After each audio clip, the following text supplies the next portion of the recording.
I'd like to call the meeting to order.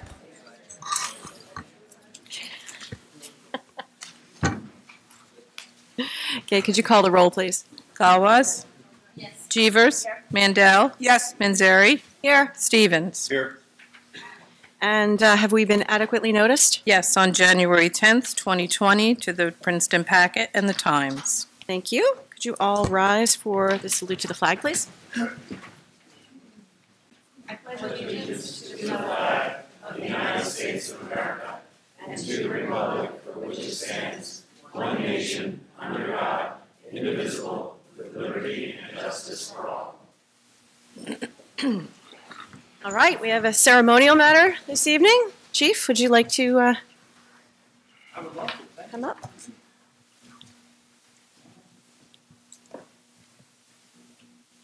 Council, thank you for indulging me. I apologize, I'm going to turn my back so I can talk to everyone. Thank you for indulging us tonight. We have a ceremonial matter where we have a few awards of distinction and commendations to give out. Also some local residents who have gone above and beyond to help others, and we want to give those out as well. I will talk very quickly so you can get on to the matters at hand, but I do want to thank all the residents, thank the public for all the support they've given our officers throughout the years, throughout this whole entire year, all the help with food, and of course the Dunkin' Donuts. Thank you. We appreciate that. It's very funny, but we do appreciate it. Good job. And just really the caring and support throughout the holidays for all our officers who are working and everything they do. This is just a small sampling, thank God, a small sampling of what these officers do every single day. And I can tell you the job in 31 years of doing it has changed quite a bit. And a lot of these calls, we can't really even bring everyone up for all the stuff they do every day. And you'll have a serious call, you'll have, unfortunately, a fatality, some other type of accident, something that happens during the day, and you would think that you would be done for the day. And that kind of stress and that kind of stuff that these officers have to deal with, that would be it, and they would be able to go home or be able to get some support from their family. But unfortunately, a lot of them have a 12-hour day in front of them. And just because something serious happens in the beginning of the day, it doesn't excuse that they have an entire day of work to do. And we're usually running on minimums, running with as few people as possible, and they are going from call to call to call, and it's usually serious stuff. And it's usually dealing with everything from accidents to thefts to burglaries to serious to fatal accidents to issues with different mental illness and problems with that. The problem is a lot of these calls require more than one officer, require two officers or maybe more to handle it. When we try and deal with people who have some type of mental illness or a condition where we have multiple officers who bring them to trauma or somewhere where they can get the help they need, but it ties up a lot of our resources. I'm glad that we're able to do it, but it does take a great deal of time and effort. And these guys and girls are out there doing it every single day, all day long. And I can tell you it is stressful, and I can tell you this is only a small sampling. So when you see these officers come up here, they are truly heroes out here giving their all every single day. Some of the other things we don't even talk about is the fact that we have officers that are involved in the Big Brother, Big Sister program, where they are on their own time mentoring individuals who have whatever family issues they may have or need that extra help. And these are things they're doing on their own. A lot of these other little programs that we don't even have time to talk about all this. So we'll kind of jump into it, and I appreciate your patience in this. And great. Okay. So we'll hold the applause till we have a person get down. Sergeant Michael McMahon, please come up. A letter of recognition is awarded to Sergeant Michael McMahon for his service on New Jersey Task Force 1. Sergeant McMahon is a founding member, and for over 20 years he has volunteered his time and dedicated his service as a rescue specialist for New Jersey Task Force 1. During this time, Sergeant McMahon has been part of search and rescue teams that have been deployed to numerous states to conduct water rescue, water evacuations, wide area searches for lost or injured, preliminary damage assessment, and to provide humanitarian assistance. So I know it's kind of underplayed, but if you've heard of Task Force 1, every state has one. It's a giant group that's run by what, state police and OEM, Office of Emergency Management? Our state and FEMA federal. Right. And he is constantly one of our trained individuals, among several others who are deployed out there to handle this every single day. And he has gone out every year to handle hurricanes, floods. So when you see those things happen, he's part of that team. So congratulations, Michael. Thank you for your service.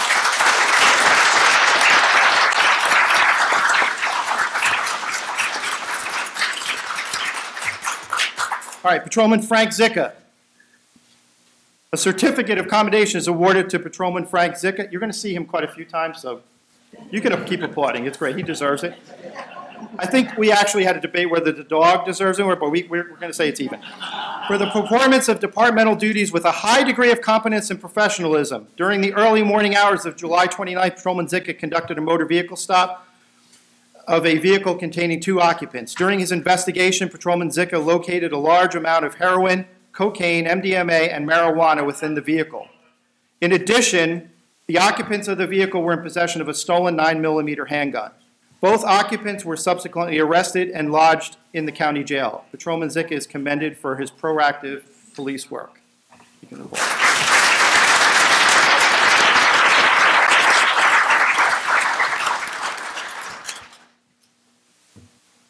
The dog found the heroin and the others. I'm just saying. Sergeant Lee Brodowski, Patrolman Kyle LaForge, Patrolman Christian Crawford, Patrolman Pete Buchanan, and Dispatcher Austin Fountain. Now, Officer Austin Fountain. Certificate of commendations are awarded to Sergeant Brodowski, Patrolman LaForge, Patrolman Crawford, Patrolman Buchanan, and Officer Fountain for their performance of departmental duties with a high degree of competence and professionalism. On August 13, 2019, patrol units were dispatched to a residence in response to a hang-up 911 call. Very typical, we get dozens of them every day. Upon arrival, it was determined that a domestic violence incident had taken place that involved the use of a knife by a mentally disturbed subject. The subject fled the area prior to patrol's arrival. Through the combined efforts of Sergeant Brodowski, Patrolman LaForge, Patrolman Crawford, Patrolman Buchanan, and Dispatcher Fountain, the officers were able to successfully locate and apprehend this dangerous individual. So they're commended. Well done.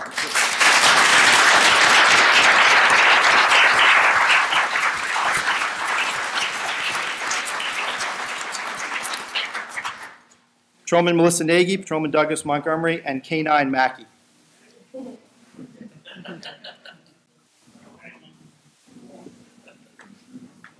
And this is how you work with K-9 Mackey. Easy. Yeah. It's always good when you get your fingers back. Certificate of commendation awarded to Patrolman Melissa Nagy, Patrolman Douglas Montgomery, and K-9 Mackey for the performance of departmental duties with a high degree of competence and professionalism on June 16, 2019. Patrolman Melissa Nagy, Patrolman Douglas Montgomery, and K-9 Mackey responded to a residential burglary. Upon their arrival, they met with the callers and observed that forced entry was made into the residence. As Patrolman Nagy, Patrolman Montgomery, and K-9 Mackey cleared the residence, K-9 Mackey led officers to the 2 suspects who were hiding in the attic. Both suspects were arrested and charged with burglary, theft, criminal mischief, and drug offenses. And they weren't smart enough to give up when he came in the door. That's good. Congratulations.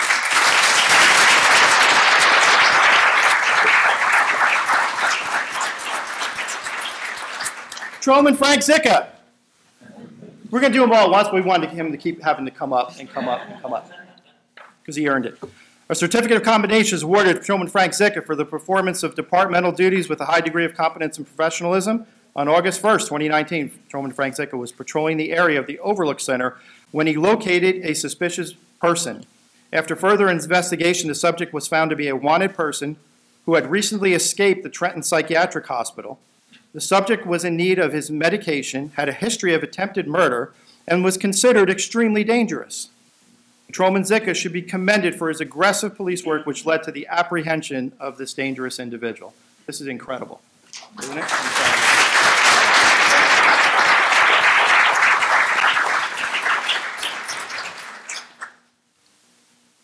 Lieutenant Stephen Swarovski, Sergeant David Jelinski, Detective Jason Jones, Detective William Jones, Detective Christopher Van Ness, Detective Nick Barber, Detective Eric Woodrow, and Patrolman Christian Crawford. Certificate of commendations are awarded to Lieutenant Skowarski, Sergeant Jelinski, Detective Jason Jones, Detective William Jones, Detective Christopher Van Ness, Detective Barber, Detective Woodrow, and Patrolman Crawford for the performance of departmental duties with a high degree of competence and professionalism.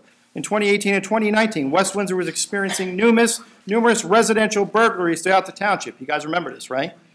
Okay. These are the guys and girls. You're using various investigative methods. The West Windsor Police Detective Bureau tirelessly investigated these cases and developed a suspect on their own. After the suspect information was disseminated to patrol officers, Patrolman Crawford took the initiative to locate the suspect's vehicle, which ultimately led to his arrest. At the conclusion of the investigation, the suspect was charged and indicted on over 25 counts of burglary, over 10 counts of attempted burglary, and over 20 counts of theft. Good stuff. Congratulations.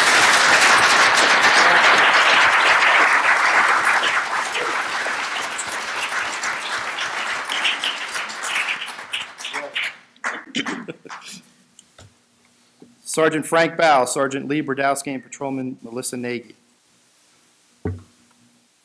On August 6, 2019, Sergeant Bow, Sergeant Brodowski, and Patrolman Nagy responded to a residence for a family disturbance involving a drug-addicted family member who was trying to steal property from her parents' residence. Unfortunately, this happens all too often, and I really don't want to underplay what these officers did to help these individuals. Officers facilitated a family meeting, assisted in locating a rehabilitation facility that would accept the family's insurance, and spoke to the individual about her life choices. The officers' empathetic actions convinced her to go to rehab, which I can report she has successfully completed. And this is the amazing extra stuff that these guys do every day that we see.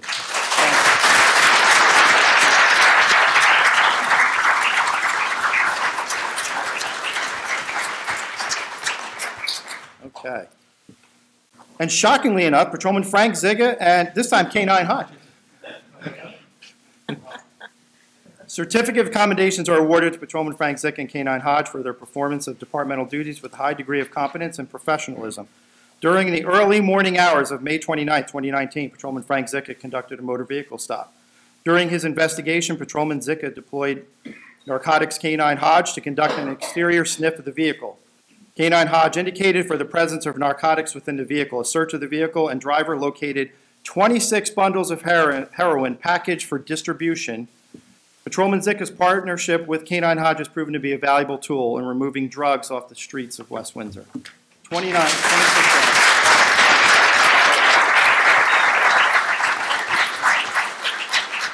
Almost done. A couple left. I apologize. It's all good. Patrolman Brian Mahan, Patrolman Kyle LaForge, and civilian Maureen Gallagher. Maureen Gallagher? Yes. Excellent. Patrolman Brian Mahan and Patrolman Kyle LaForge are presented with life-saving awards, and Maureen Gallagher is presented with a citizen commendation for their roles in conducting CPR to a motor vehicle accident victim. On November 6th, Patrolman Brian Mahan and Patrolman Kyle LaForge responded to a motor vehicle collision. A 24-year-old driver was reported to have no pulse and was not breathing. Maureen Gallagher, who was a nurse in a nearby senior living facility, initiated CPR on the victim until the arrival of patrol officers, who took over life-saving efforts. The victim regained a pulse and was able to breathe on his own. The quick actions by Mrs. Gallagher, Patrolman Mahan, and Patrolman LaForge were instrumental in saving the victim's life. That's incredible.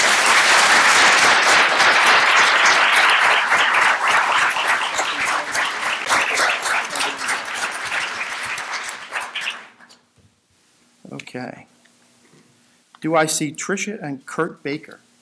Trish and Kurt Baker, anywhere. Come on up. Trish and Kurt Baker are presented citizen commendations for their cooperation, support, and willingness to assist the West Windsor Police Department and the West Windsor community with compassion, empathy, and professionalism during severe times of crisis. The partnership we share assisting residents is invaluable. Their tireless efforts are immeasurable and worthy of commendation. If you don't know the Bakers, they are the founding members and the driving force behind AIR, which is Attitudes in Reverse.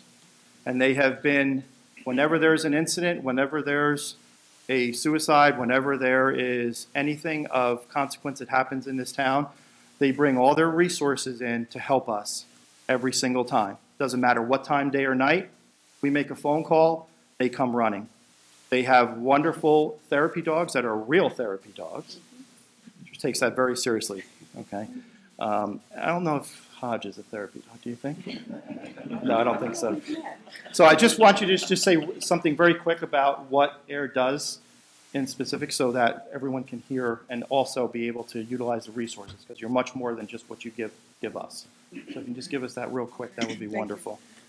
So the attitudes of reverse, we go into schools and we educate young people about good mental health and suicide prevention. We've talked to over 85,000 young people, not only here in New Jersey, but in 8 states outside of New Jersey. We try to go anywhere we're invited. We were talking to the 7th graders in both middle schools. We talked to freshmen at North, and we talked to juniors in health classes at South. And I just want to, when there is a tragedy, you know, we bring in therapy dogs. You know, unfortunately, in this last week, there have been 5 student deaths. I don't know if everybody realizes that. There were 2 drownings last week. There were 2 suicides last week, and I just learned of a suicide in South Jersey a few hours ago. People aren't realizing the crisis that we're facing. Our youth are really struggling, and we really have to be there for them. We have to talk openly about mental wellness and mental health issues. We have to give them permission if they're struggling to come forward and ask for help. And I do want to say, too, just I'm grateful for the West Windsor Police, and I'm going to let him talk, too, because he tells me I talk too much. No, I'm saying that. Your children, the children of West Windsor, are so blessed to have these police officers looking out for them, because I have gone out and we've partnered on situations looking for children that are missing, or, you know, comforting a family after the passing of a young person. And, you know, the police officers in West Windsor are just, they're top notch, and they're kind, and they're compassionate, and they understand mental wellness. And, you know, it's important that they do understand that, because people who are struggling with mental health issues, you know, they don't want to hurt people. They're struggling with a brain illness. And I just want to applaud. Give them a round of applause. Give them a round of applause.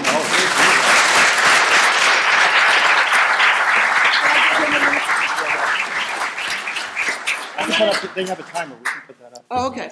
No, I'm going to give them a minute to talk, because I talk too much. So, but thank you. Thank you. I'm going to give you a hug for this. Thank you. Thank you. No, I won't talk much. I'll just reiterate it. That, I mean, a lot of people, as Chief was saying early on, don't realize the stressors that are on first responders and police officers and so forth that they go through, and the way that they respond to it is in a very positive way. They try to understand the mental health disorders and what's actually going on with these individuals that they're coming across, because unfortunately we hear about sometimes where officers who are not trained, they don't understand, or not empathetic to the situation on the other side. Oftentimes it'll end in tragedy. But you have a wonderful police force here, and your community is fantastic.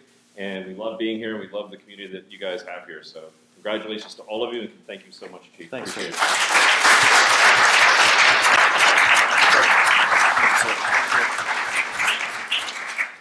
If you haven't looked up AIR, please do. They're an amazing resource, an amazing resource. All right, Patrolman Nicholas LaRocca. I got like 2 left. Nicholas LaRocca, Patrolman Walter Silcox, Jackie Galdieri, and William Neal, if you're here. All right, nice. Patrolman Nicholas LaRocca, Patrolman Walter Silcox are presented with the Medals of Distinction. Jackie Galdieri and Willie Neal are presented citizen commendations. On June 15, 2019, the New Jersey Transit employee Jackie Galdieri noticed a subject at the Princeton Junction train station who was emotionally distressed and had wounds on her wrists. Galdieri spoke with the subject and offered to help. Realizing that something wasn't right, Galdieri determined that the quickest response for help was to call 911. As Galdieri contacted 911, the subject jumped off the platform and onto the train tracks. A bystander at Princeton Junction train station, Willie Neal, immediately sprang into action and jumped onto the train tracks to help the subject. Mr. Neal attempted to remove the subject off the tracks as he reassured her that people love her. Patrolman Nicholas LaRocca and Patrolman Walter Silcox arrived and immediately entered onto the tracks without regard for their own safety. Working as a team, Patrolman LaRocca, Patrolman Silcox, and Mr. Neal were able to remove the subject from the train tracks and get her the help she needed. All subjects should be commended for their quick action and personal bravery. And this is amazing.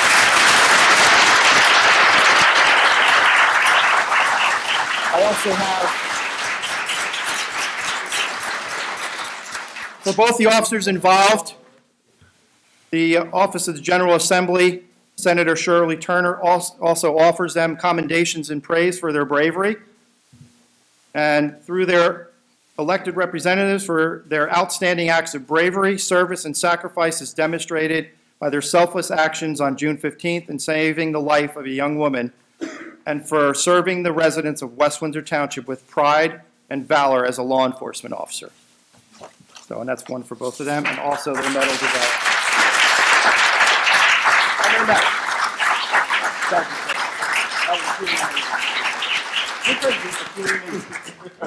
Same thing. Crazy. Thank you so much for all your help. Thank you. Thank you. Wilcox. That's you. Thank you. Thank you.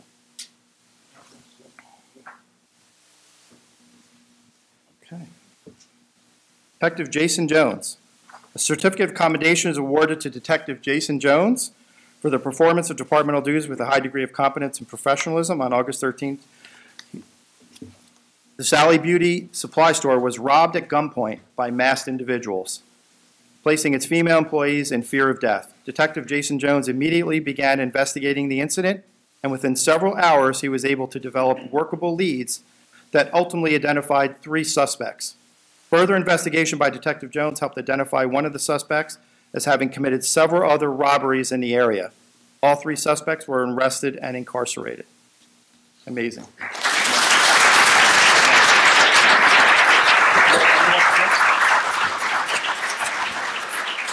All right. Ramandari Singh, Suzanne Cardona, Cindy Robin Herrera, Gladys Palacios, and Lauren Davis. Anyone? Anyone? Bueller? Last one? No? Okay. Okay. We will skip that. A couple last pieces. Dominic Fiore and Frank Bow. Anyone? Anyone? Right? Okay. Just so you know, we have our traffic division and Sergeant Bow and Officer Fiore both received from the New Jersey Traffic Safety Specialist Certification Level 1, which is a very serious designation for us. I mean, it involves a great deal of work on their part. It involves a great deal of certifications, training, schooling, accident investigations, and they have both received this Level 1 designation. So thank you, Frank, and thank you, Dominic, for that.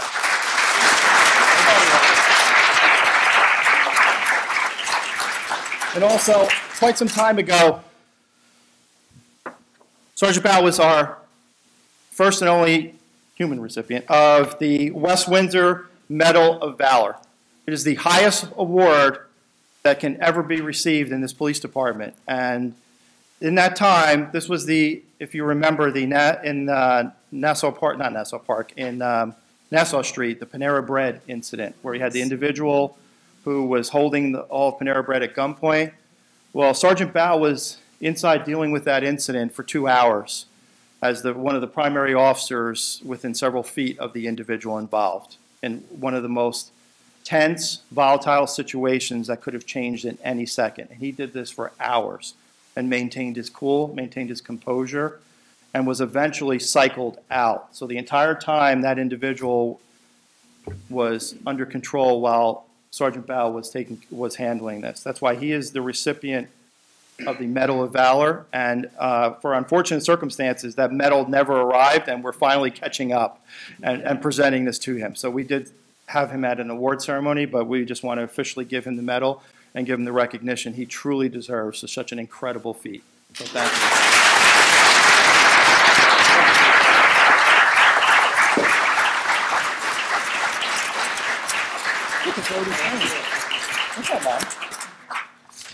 Okay. Ladies and gentlemen, if you look behind you and look around you, this is what a 5-star police department looks like. These men and women truly care about you, and they do it every single day without question.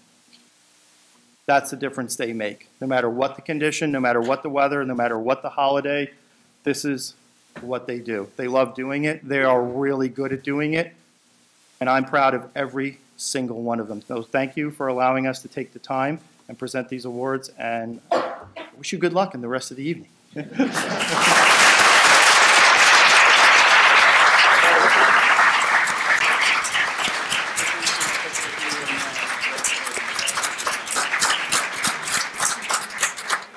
Council, thank you so much for... Thank you. Thank you. Thank you, Chief. And I just also want to extend my thanks to the men and women who went above and beyond. Pretty amazing stories. Thank you very much.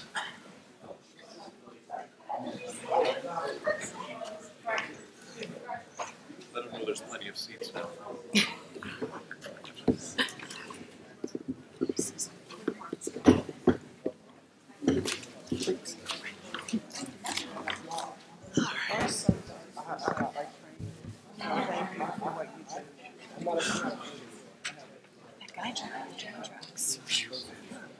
Pretty incredible.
Okay, there are plenty of seats if anybody in the back wants to come in and take a seat up front.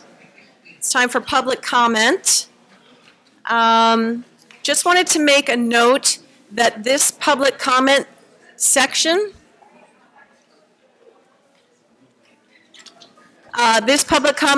is for anything other than the ordinances that we have hearings for this evening. So if you want to speak about something that's covered under one of those ordinances later, now is not the time. Now is the time for anything else.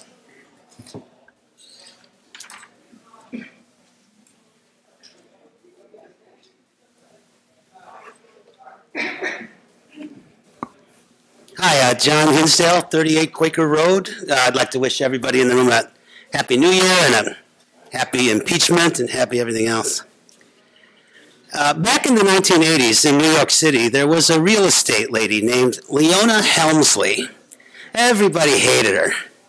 She was called the Queen of Mean. One of her most famous quotes was when someone said to her, "Leona, you must pay a lot of taxes on all that real estate." And she replied, "Oh no, taxes are for the little people." Well, here we are, late January, and tax season is again upon us. Citizens of West Windsor are entitled to know if any of our elected officials took a tax deduction last April on donations to the 2018 Mayor's Ball on their 2018 state or federal tax returns. I applaud our new council members, Mandel and Stevens, for having disclosed their not having done so. It would be nice if Mayor Marate and council members Manzari, Jeevers, and Gauss would clarify their status. Just tell the truth. Everything will be fine. There are a lot of options. One could say, I took no such deduction. Or say, I took the deduction because I thought it was legal to do so. Or even say, I took the deduction even though I knew it was not legal to do so. Such disclosure would send a positive message that our elected officials understand our American laws, including the tax laws. Just as important, it would serve to show an abiding respect for the rule of our American law. And most important, it would send the message that our elected officials are not members of an elite group who don't have to follow the rules, who are of a class that is better than the rest of us little people. Now, I'm going to leave 6 copies of my comments here, one for each member of council and one for the mayor, so that there's no confusion at this or any future meeting or anywhere else as to what my comments were. Thank you. Anyone else like to speak? And again, this is only for things that don't pertain to the ordinances Right. that are awesome. Okay. Thank you. Guy Pearson, 241 Fisher Place. With the closure of Alexander Road, of course, Fisher Place has now become a bypass. And I'm like to talk to the council here about pushing and what we can do to finally get the Penn's Neck bypass introduced along the way, something, because I'm afraid that our street has now become a bypass that will not go back to a simple, quiet street. Now, tonight I had a difficult time getting out of my driveway because of the traffic. It's all come from commuters and things like that. So the bypass, we could address that, see what we can do to pressure the state. I mean, it's been on the books for 70 years, and the traffic woes in our area are getting worse and worse. I think that this needs to be a priority for the Township of West Windsor and the community municipalities. The amount of wasted time, the amount of carbon put in the atmosphere for cars that are parked on Route 1 because of the traffic is just incredible. I mean, it takes you 15 minutes to go 4 miles, if that, and it's just gotten to the point where we can't absorb much more traffic in the area without doing, I think, that bypass. So I'd like to look into and see what we can do with the state to maybe push that along. Thank you. Thank you.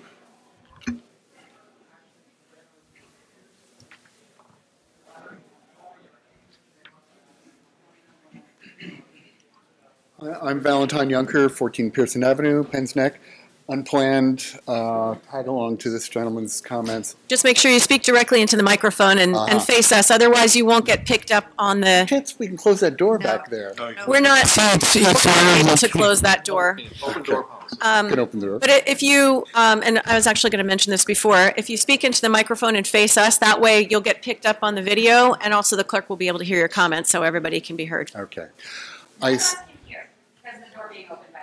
It's a law. We legally aren't permitted to. It's a law that the door has to remain open. It's a law, and that's why we're doing that. Can this be turned up then to help other folks? The volume, perhaps? Mike, can you just ask them to go to room C? Just. It's one of the state laws. We can't close the door for open public meeting. It's one of the crazy things. Okay, not take more time. Can you restate your name and address, please? Valentine Yunker, 14 Pearson Avenue, Penn's Neck, across from Sarnoff, Perna's, on just off of Washington Road. So we're a few inches away from what we believe is to be the new strip mall area. But the reason I stepped up now is the issue of side streets being used to serve as a workaround. It seems to be jumping past some of the really obvious things that can be inexpensive, immediately effective changes of signage at the circle.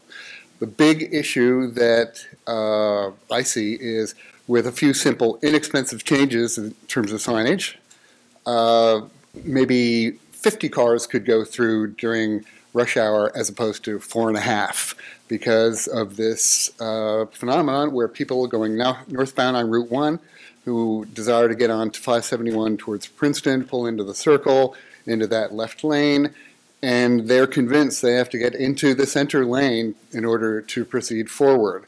And they end up straddling the left lane and the middle lane, blocking the people behind them, blocking the people who are in line straight ahead to get across Route 1, and also creating this backup that bleeds onto Route 1 itself with this long line of cars, bringing that third northbound lane to a stop as it approaches the circle.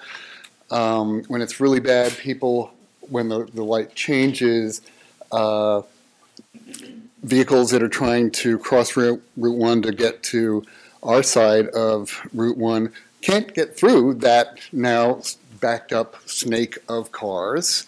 But if we go back to the very original issue, here's a intersection where the signage, wherever it's located, it seems to be in another town. It's not like in a place that's usable, that's useful. When people are going through that intersection, they're hypersensitive about people running the red light, which we should offer a bounty system for, by the way, if we witness that. That's a different thing. So you've got people who are bringing that intersection to a halt, in effect. They're choking it to death. I mean, how much more we can take before no cars go through. So if instead, if you're waiting at that intersection in the left-hand lane, you should be able to see a sign there that says, hey, buddy, you're in a lane that lets you go forward as well as left. Don't try to muscle your way into the center lane, stopping that lane, stopping the lane you're in, creating this backup. It's just this compound problem. There's road rage, there's pollution, there's an incredible degree of inefficiency. It's like scientifically inefficient, in fact. I don't see what else could go wrong. And I'm not talking about some grand plan to redesign everything. Talking about a few signs placed properly. Thank you. That's it. So, Thank you. thanks.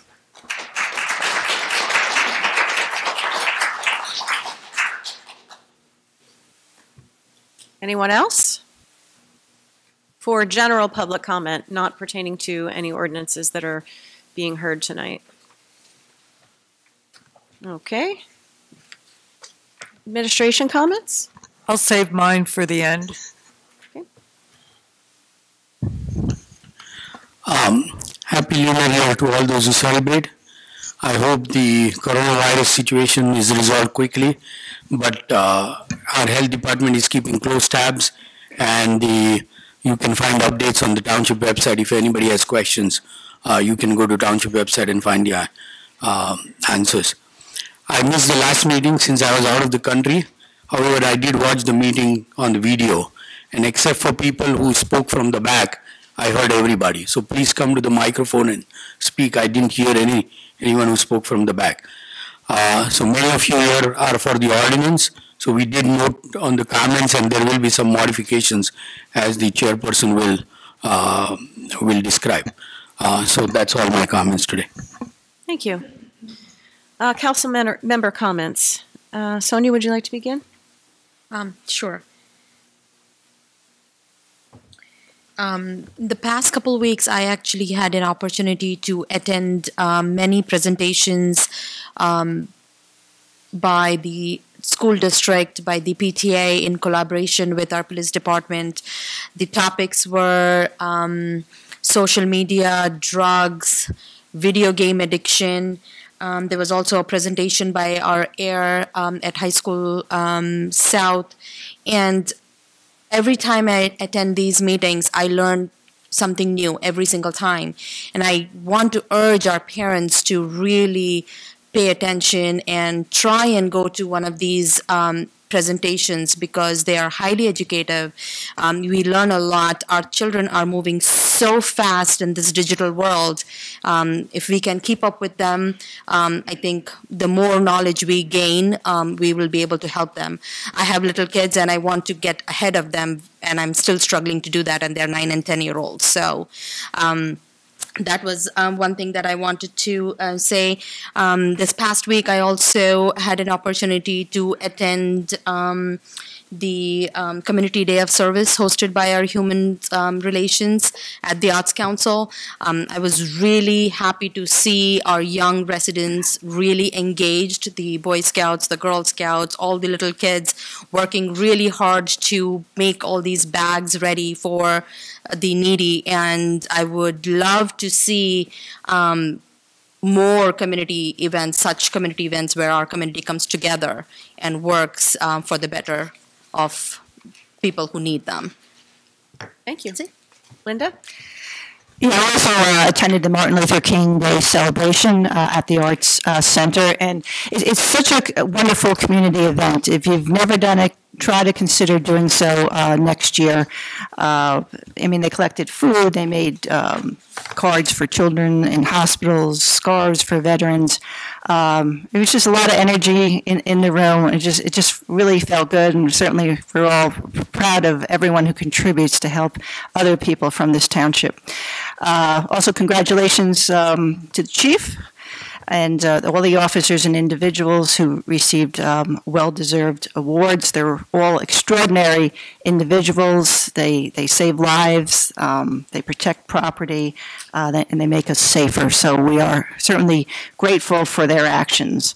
And Happy New Year to all those that are celebrating the Chinese New Year. It's a lot of fun, a lot of events, different places, so it's good. It's good. Thank you. Andrea?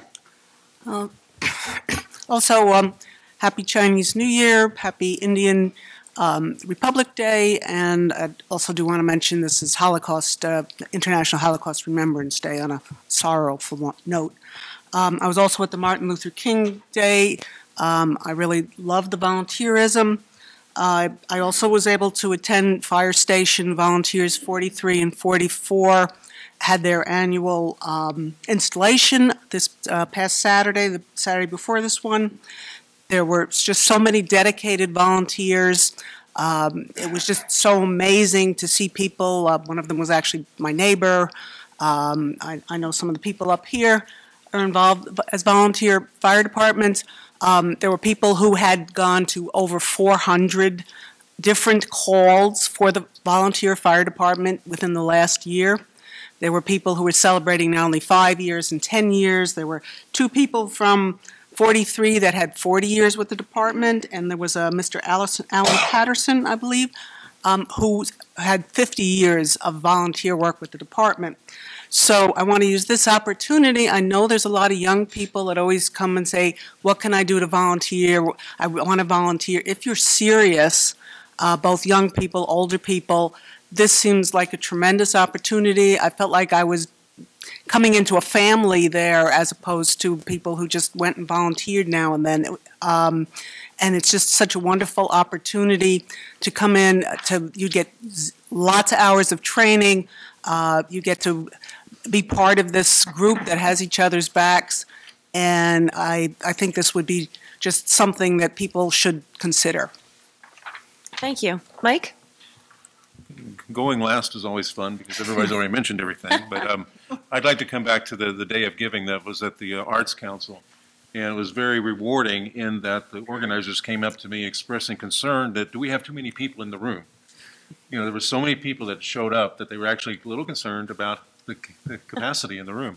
And so that really just speaks to the amount of volunteerism I think we have in this community. And if we could find more outlets for that and you know, really build upon that as we move forward. Following up on what Andrea said about the installation dinner for the firehouses, one thing a lot of people don't know is that you don't have to be a firefighter to join the local firehouses. We have other roles where you don't necessarily have to go into a burning building. We have the fire police, which I oversee. We have a number of roles for people, and at any age you can join. I joined in my 50s. And so if you want to get involved in something like that, see me afterwards, see anybody that's associated with the 2 firehouses, and we'll talk to you about it. Thank you. Thank you.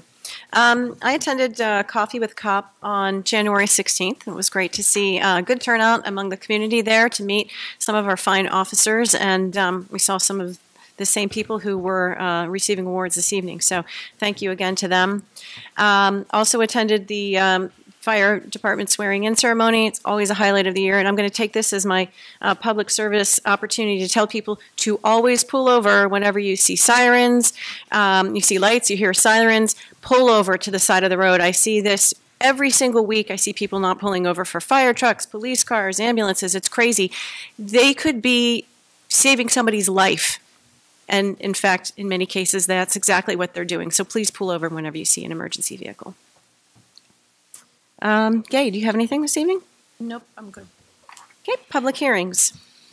Okay, 2020-01, an ordinance to amend and supplement Chapter 82 fees, Section 22 Waterworks at West Windsor Township Community Pool of the Code of the Township of West Windsor. Okay, I'd like to open the public hearing. Does anybody wish to speak on this ordinance? Okay, seeing none, could I have a motion to close the public hearing? So moved. Second. Galwas? Yes. Jeevers? Yes. Mandel? Yes. Stevens? Yes. Manzari? Yes. And could I have a motion to adopt? So moved. Second. Galwas? Yes. Jeevers? Yes. Mandel? Yes. Stevens? Yes. Manzari? Yes.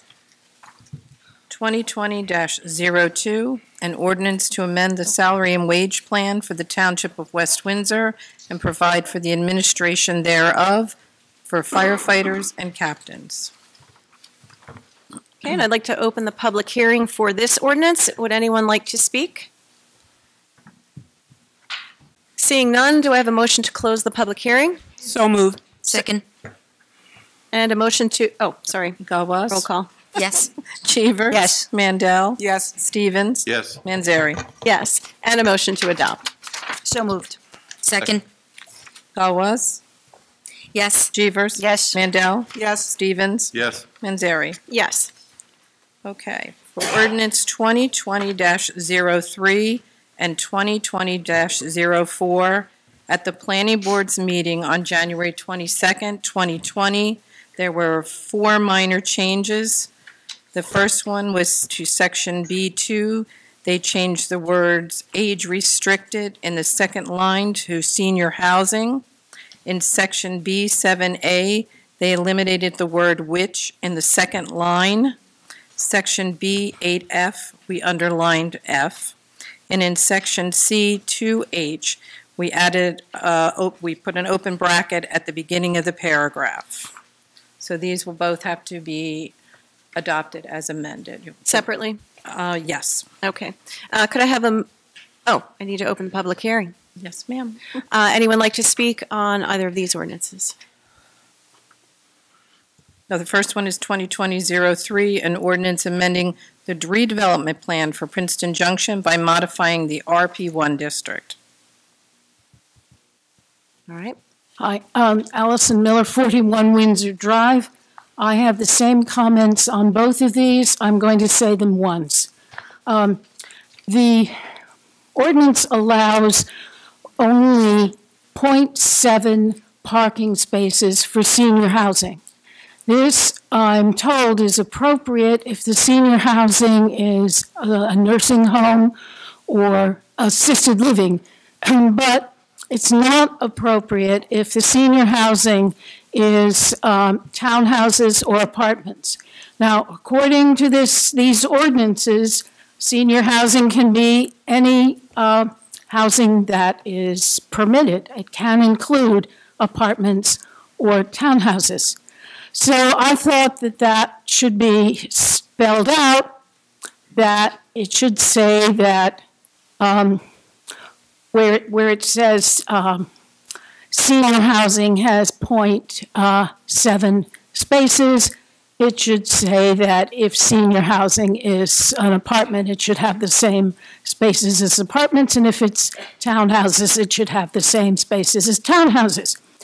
The planning board did not think this was necessary, leaving the ludicrous opportunity to have only 7 parking spaces for 10 townhouses, should there be senior townhouses.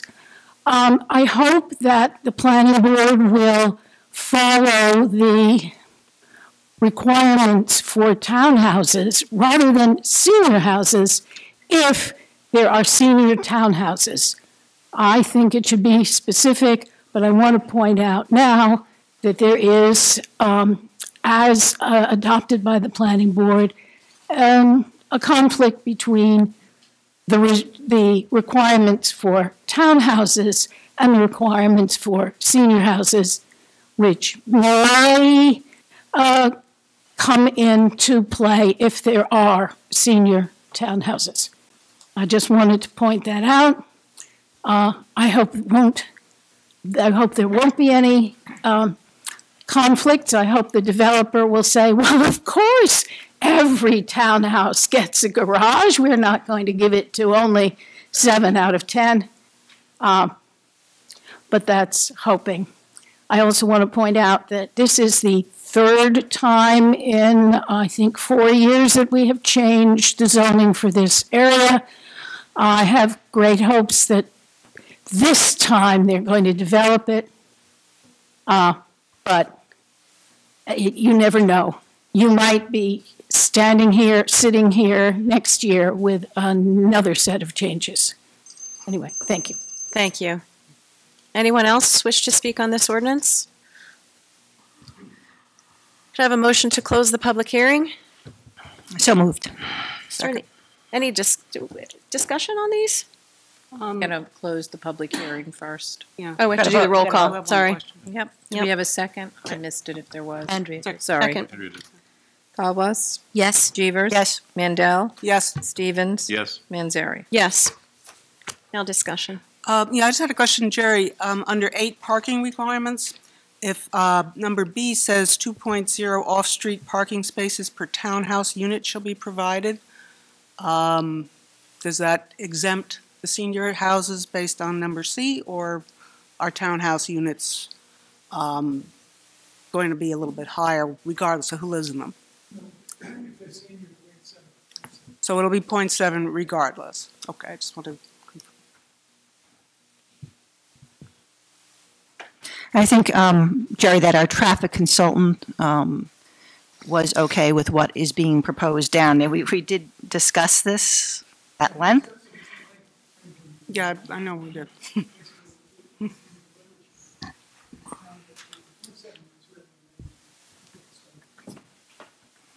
Right. Oh, I'm sure if that's an issue that comes up many times at site plan. So, well,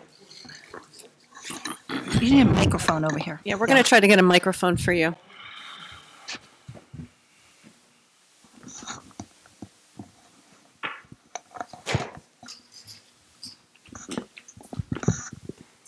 As a practical matter, the board's going to have to be satisfied at site plan that there's enough parking. Right.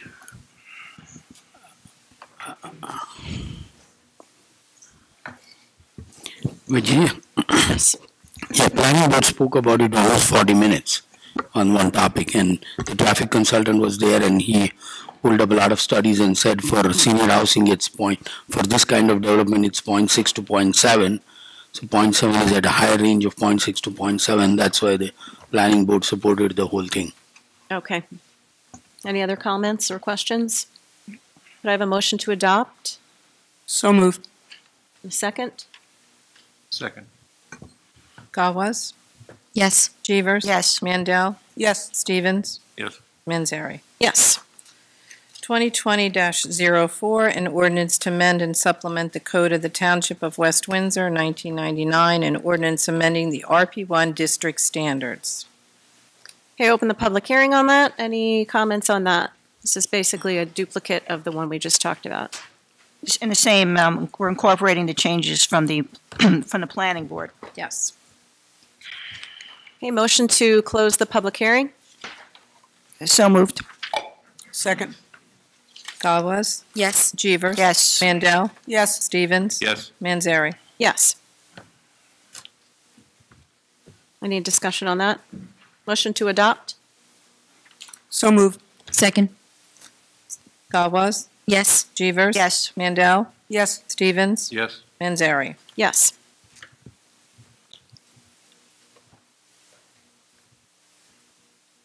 Ready for the next one? Yeah. So before we talk about the Penn's Neck ordinance, I just want to address some misinformation that has been on Facebook. So first of all, no eminent domain has been used here. The township does not own any of these properties. There are 10 separate properties that are owned by 2 different individuals. So one individual entity owns some of those 10, and the other individual owns the rest of the 10 properties. The owners have been buying up these properties for the last decade or so, and the township has had nothing to do with that. The people who sold their properties to these two entities sold them for whatever they wanted to sell them for, of their own free will, when they wanted to sell them, and to whom they wanted to sell them.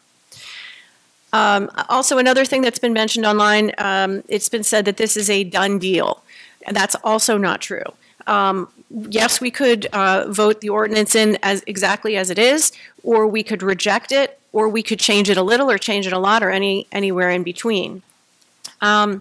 At the last meeting, I asked each council member to forward a list of all of the issues and concerns that they heard from residents, whether it was at a planning board meeting or one of the council meetings or in in-person meeting, or if it was anything that they found going through the documents themselves, so that we could create a master list of issues. And we all, put forth our own list, and I put together one master list, and I sat down with the mayor and the administration and our township professionals, and we went through each of those issues one by one. And basically, we came up with a bunch of amendments that are subject to change, obviously, given the hearing this evening when we hear from you, and also discussion of the council members. But I wanted to give everybody a heads up on what those proposed amendments are in general, so that we sort of take that as a starting place. So, hearing that safety is a concern. First of all, traffic safety. So you should know, if many of you do know, but if you don't know, the State Department of Transportation is looking to widen Route 1. And most of that widening is going to happen on the Princeton side. There may be a little bit on our side, but we've accounted for that. I know that was one question. But really, they know there's a problem with traffic at this area, and so they want to widen the highway. And they know that there is a proposed redevelopment for this area. And they, of course, don't want any of the things that happen during redevelopment to negate the positives that come from widening the road. So when this process gets a little further down the road, and there's a proposed group of businesses that a redeveloper would want to put in there, the state is going to have their say in that matter, and they'll require improvements of the developer. And they're not going to let things happen that negate the positives of expanding the highway. Also, with regard to safety, I know a number of people were concerned at having a 24-hour convenience store / gas station. So with that in mind, we propose limiting the hours of operation to 5 a.m. to midnight. Also, there was a concern about noise and when the garbage would get picked up. And so we're looking at restricting that to 6 a.m. to 8 p.m.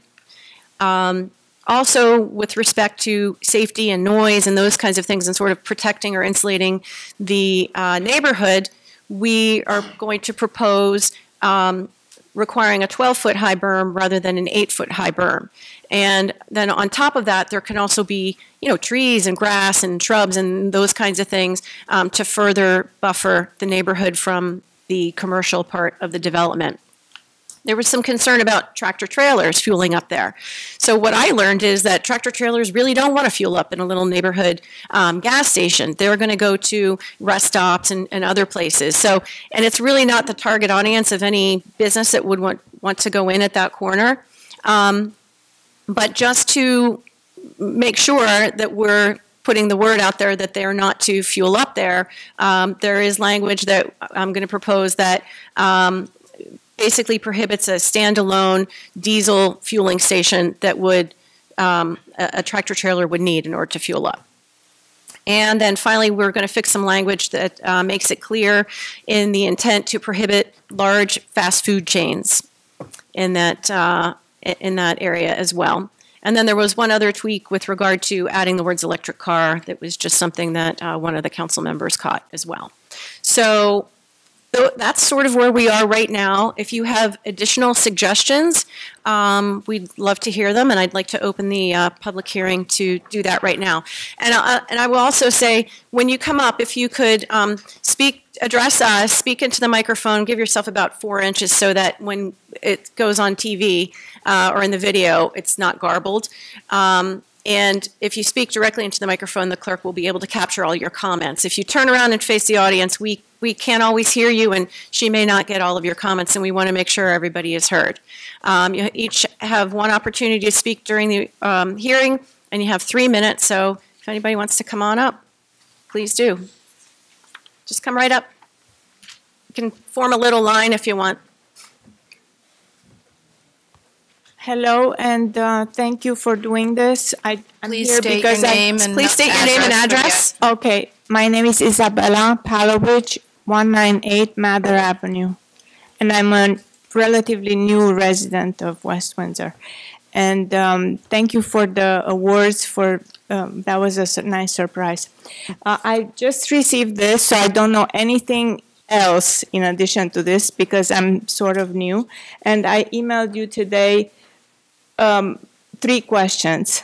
So some overlap with what you just said, but I'll just go quickly. I was concerned about the traffic overload at the Washington Circle, which is now at the standstill, and there's nothing going on in that area. Mm-hmm. Then I was concerned about those neighbors that are right at the edge of this whole redevelopment. And you mentioned you're going to build a tall wall there with greenery, or what was that suggestion? Just like when you drive down 295, you see sometimes those walls. Is that what you're going to do? I'm going to address everybody's questions at the end, but yeah, note of it. Because especially those people that are there are going to be very affected. And then the other question I have, will Mather Avenue and Varsity Avenue become still a cul-de-sac, which means there won't be through traffic? Because right now Mather is basically a dead end, and then I'm just imagining with all the traffic, it will happen like on Fisher Place, where these 2 very tranquil streets and beautiful neighborhood will be completely destroyed by all these cars that will cut through to get to 571. So I'm very curious about that. If you could consider it, please. Thank you. Okay, thanks. Hi, John Hinsdale, 38 Quaker Road. The township has misled residents as to the approval status of the Penn's Neck project. At last council meeting on January 13th, the planning board attorney, Gerald Muller, said, quote, "Nothing has been approved yet," unquote. At this same meeting, Linda Jeevers, who sits on both the council and planning board, told a resident, quote, "We don't even have anything approved right now," unquote. This is baloney. Council and Planning Board have voted 4 times to give all the approvals needed to destroy this neighborhood. On April 15, 2019, Council unanimously approved Resolution R090, commencing the project and authorizing use of eminent domain on all 10 lots in the condemnation redevelopment area. On July 24, 2019, the Planning Board unanimously approved the redevelopment for commercial use and destruction of the neighborhood. They approved Andrea Mandel's suggestion to needlessly extend the redevelopment area further south along Route 1. They approved Alan Schechtel's proposal to extend the area from 5 lots, recommended by Burgess, to all 10 lots, sparing none of it. On September 3, 2019, Council unanimously approved Resolution R191, adopting everything the Planning Board decided just 6 weeks prior in July and reaffirming the allowed use of eminent domain in the entire area. On November 6, 2019, the Planning Board unanimously approved yet more changes to the plan, including Mayor Marate's amendment to allow as many as 16 pumps at the gas station. This version of the plan is attached to the ordinance being publicly heard here tonight. And tonight, I expect Council will approve this ordinance and advance the needless destruction of this historic neighborhood over the objections of all. When I hear the township, through its attorney, Mueller, planning board member, Jeevers, and council member, Jeevers, claim falsely that, quote, nothing has been approved yet, I believe this to be done deliberately to instill false hopes in the residents of Penn's Neck. I don't believe quite yet fully understand just how thoroughly they have been and will continue to be screwed over by all of you. Residents interested in stopping this harmful overdevelopment should spend their efforts going forward preparing a lawsuit. The usefulness of doing so by attending these public meetings is long past. I'm going to leave 6 copies of my comments here, one for each member of council and one for the mayor, so that there's no confusion at this or any future meeting or anywhere else as to what my comments were. Thank you. Miss?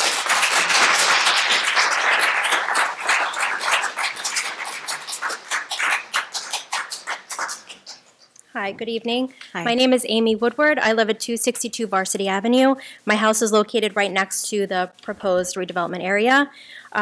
First, I have an issue with considering this an attractive gateway, as is stated in the ordinance. This is an entrance to a small residential neighborhood called Penn's Neck. The proposed development isn't being built to service our neighborhood. It will service the thousands of people who will drive past on Route 1 every day.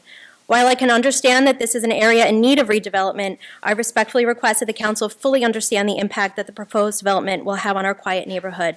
I have heard members of the council argue, well, you bought a house on Route 1, what did you expect? One went even so far as to suggest we possess guns for safety. I did not buy a house on Route 1. I bought a house for my family on Varsity Avenue, which is a generally quiet street and a safe neighborhood. My main concerns with the proposed development center around the safety and security of our neighborhood. And I thank you, Ms. Manzari, for your comments and the addressing all of the concerns that you've heard over the time and making those adjustments in the ordinance. First is the type of business that will occupy the space and the hours of operation, which you've discussed. With the proximity of the homes immediately behind the development, we certainly don't need a gas station open 24 hours. The Sunoco right down the road is open 24 hours and can be there for drivers who need replenishment at 2 a.m., not right next to our homes. And considering the 16 pumps, just because 16 pumps can fit there, do we really need 16 pumps? I recognize that there are 8 there right now, and maybe it is a little bit of a tight squeeze, but is there ever a situation when all 16 pumps would need to be occupied at one time? Second is the privacy concern. There's been lots of discussion regarding the size of the berm to block the noise and light, and the current protection we have in the forms of homes and trees will be gone. So without the large berm, and thank you for considering the larger size, our family and our home will be exposed to light, noise, and lack of privacy. This picture here, this picture represents Route 1. This is Washington, Varsity. This is my home.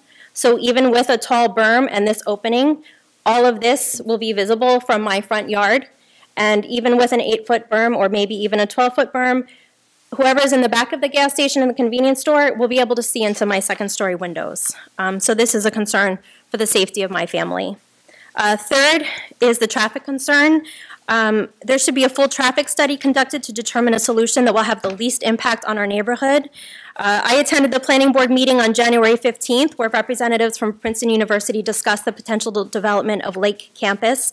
They stated that they were not aware of the Penn's Neck redevelopment plan and therefore did not take this development into any consideration in their plans in terms of traffic along Washington Road and the Circle. This campus plan will also severely impact the traffic running through the Circle.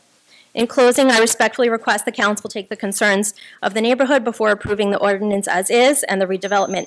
Thank you all for your consideration. Thank you.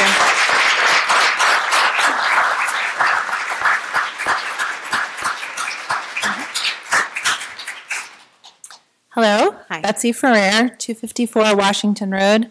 We also live in the house that will be right against the redevelopment area. I wanted to say, first of all, I appreciate that you are listening and taking our concerns into consideration, the amendments that you had mentioned. I want to reinforce that today. The 100-foot setback for the proposed building in the redevelopment area was added by the planning board to provide space between the residential and the newly rezoned commercial properties. And while I appreciate this consideration for residents, I would like to put out that within those 100 feet, the developer can still put things in, like an access road that will be within only 40 feet of my property. He can put lots of parking spaces and dumpsters 40 feet from my backyard. There will be people driving, delivering, unloading, talking, arguing, slamming car doors within 40 feet of my home. And it is because of this that we continue to strongly ask for wording to be put into the ordinance for a substantial berm, as well as limits on the operating hours of whatever tenant moves into that space. By substantial berm, I mean one that will effectively block light and sound 12 feet high with a solid 8-foot fence on top, not a living fence made of shrubbery and trees. Trees and bushes take time to grow and fill in after being planted. It will take several years before they would provide any sort of effective barrier. And depending on the variety, trees and bushes lose their foliage in the winter, or due to insect infestation, again, limiting their effectiveness. Eventually, they become too tall to ever block anything, and they die. Not a terrific long-term solution. The landscape engineer has also told us that plants do not effectively block sound even in the best of circumstances. So while plants provide beauty, which is important, they can't be the primary barrier between our property, residential properties, and the commercial properties. And by substantial berm, I ask you to take in consideration what you would want to separate your home from a parking lot, from delivery trucks and garbage trucks, from an access road. I ask you to consider the needs of the residents, not the developer's desire to save money or cut corners. He doesn't have to live there, we do.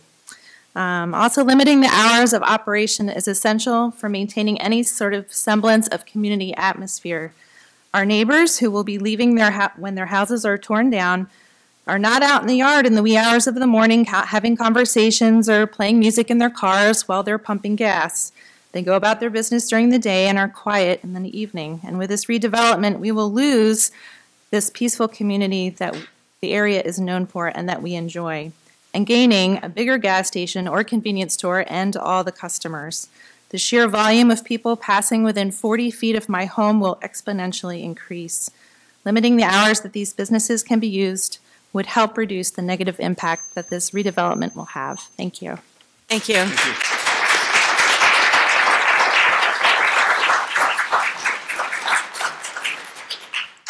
Hi. I'm Frank DiGiacomo. I live at 14 Fieldston Road in Penns Neck. In fact, I've lived there for 37 years. So this actually came as quite a surprise when I first learned that the area at the end of Varsity was being rezoned. And while it may be true and that eminent domain is not being exercised, none of the development that's being proposed could happen without this rezoning. So now that we've taken a residential neighborhood and rezoned part of it to a commercial business area, now the developer can move in and buy property that they would otherwise have had no use for. The two empty lots at the end and the absolutely dilapidated building that should have been torn down years ago were purchased by some company in Princeton obviously for the purpose of redeveloping it somehow, perhaps as apartments, but redeveloping it somehow.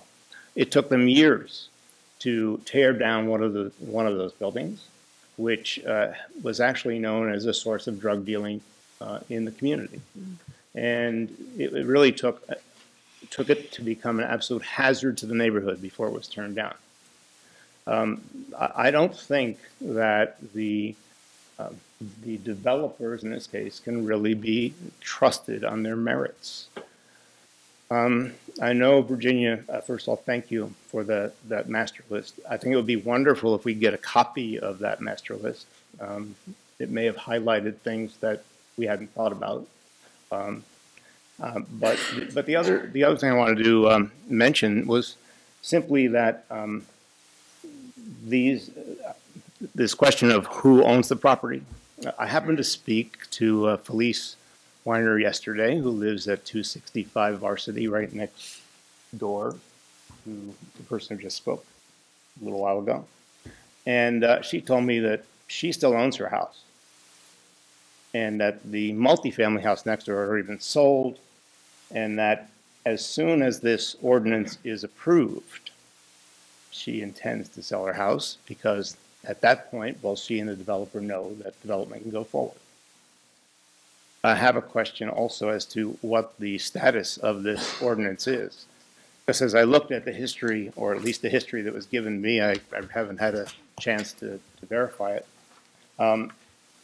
It showed that on January 13th, these ordinances were approved by the town council. And here we are on the 27th, in which case, why would we be having a hearing on something that, as somebody has said, a done deal? No, it's just part of the process. It's introduced, and then 2 weeks later, the hearing happens, which is Thank you for the tonight. So it's just Yep. it's a formality in the way we have to All right, couple manage of the very process. one minor point is, why does a restaurant have to have a drive-through? That's it. I mean, right, as it's written right now, has to have a drive-through.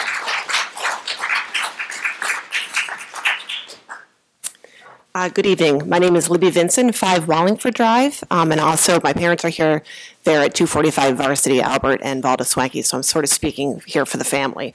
I don't have prepared remarks. I don't have dates as to when decisions are made or when they will be made, but I do have experience living next to a property, a commercial property, and about emails dating back to 2008 asking for help with a berm that used to exist between Verizon and Wallingford Drive. I'm at 5 Wallingford Drive. I back up to Verizon. I've been emailing the township. I know Councilwoman Jeevers, you've been out to my property about a berm that used to exist. So when you speak about a 12-foot berm, I appreciate the comments of those that abut this property, because a natural berm does not stay. I grew up in a house actually now that I live in, and growing up there, there was a natural berm, not a berm, trees. Now those trees are falling on my property. I've been asking Verizon, I've been asking the township to cut down these trees. So they come in, they cut down a couple branches, they fall on my pool fence, and then they put up trees that are about this big. So I've been at this since 2008. So when residents are talking about a major commercial property coming up next to them, and you're talking about a 12-foot berm with natural bushes up top, that's not gonna serve these residents well in the long term, because there's nobody is held responsible to take care of this property, and it is frustrating. I'm the loudest one, so I've gotten a few trees along my fence, but my next door neighbors and the neighbors on either sides have received nothing. And like I said, I can't even see the trees that they've planted after emailing since 2008. So when you consider this, really take a hard look at what a berm is, what should be the property protection, talk about light, talk about sound. We have cars that idle right on the other side of my pool fence. When my kids were little, I was always concerned because people were sitting in those, the trucks could see right over into my pool area. There's smoking, there's loud music, there's idling, and there's trucks turning around there way early in the morning. So please, 12 feet is better than 8. But on top of that should be a fence, and you really need to take a look at where the light shines into these properties, because emails since 2008 asking for help and asking for a company like Verizon to be held accountable is totally unacceptable. And it is unacceptable that I've had some response from the township, but not nearly what it should be. And it is a disgrace that there's an elderly couple at the end of Wallingford in Washington that have been asking for help and they've received nothing. Pull down, I ask you to pull down Wallingford, just take a look to the left, and you can see the full building. And the time when I was growing up there and there were trees, it was a lower building. They built a structure on top that now I really get to enjoy for my kitchen. So please consider all the comments that the residents are taking into account, and really take a look at that berm. Thank you. Thank you.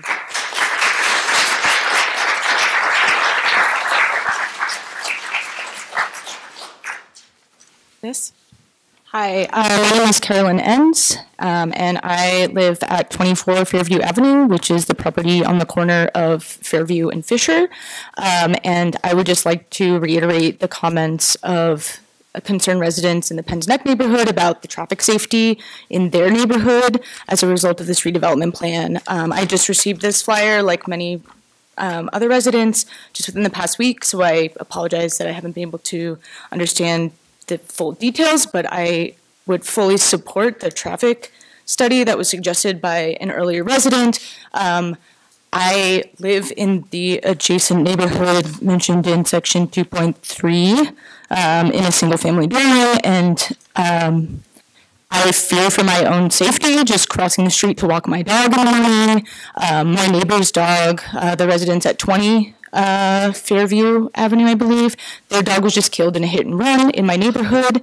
And so I believe that this redevelopment, especially involving a gas station where cars are going to be in and out and making lines and going through these neighborhoods and cutting through, I fear for the safety of the children and the pets that live in the neighborhood in Penns Neck.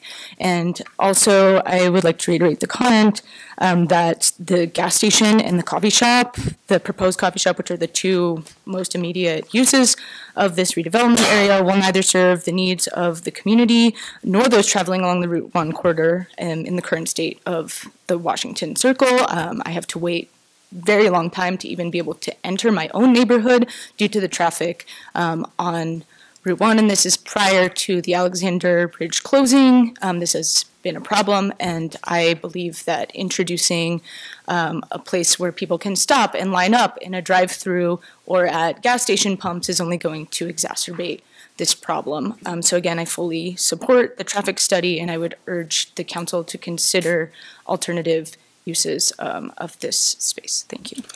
Thank you.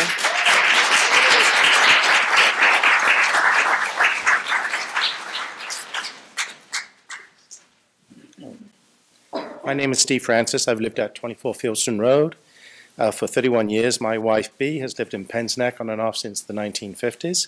4 generations have lived, and 3 still live in Penns Neck on Varsity and Fieldston. The first generation were founding members of the First Aid Squad, and another member was a volunteer fireman for 40 years. Today, I would like to convey the scale of the proposed development impact on this historic area. Ordnance listings, FARs, MICs, setbacks, permitted uses, and so on are difficult to comprehend without being able to visualize what they look like, much like architectural designs without elevations, site plans, and 3D renderings. I've looked at 3 other configurations that have been similar to the ones being suggested that already exist. Baker's Basin, where you know that is, and 2 on Route 539 on the way to Cape May, 1 near New Egypt, and 1 in Manchester Township.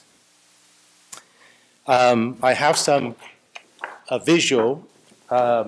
It's probably hard for people of our age to see at this distance. But what it does is it demonstrates the scale of these developments that Baker's Basin, New Egypt have, which are about 1/2 of what you're proposing. And you probably have been past Baker's Basin, and I don't really want to be at Baker's Basin. You'll also notice that when you go into these areas, how many houses there are within a 600-foot radius. I'll get to the 600-foot radius later. There are none. Within our radius, there's 20. So obviously, we are far more impacted than the other ones. So, why did I pick 600 feet? 20-something years ago, I applied for a 5-foot setback. I sent out notifications to everyone within 200 feet. The township made me send it out to 600 feet, including Alexander Road to commercial properties at great expense. They said it was because the 5-foot variance impacted their sight lines. You cling to a 200-foot requirement like it's a maximum. That's like getting D- in ethics and saying I passed the course. So anyway, the project is continuing.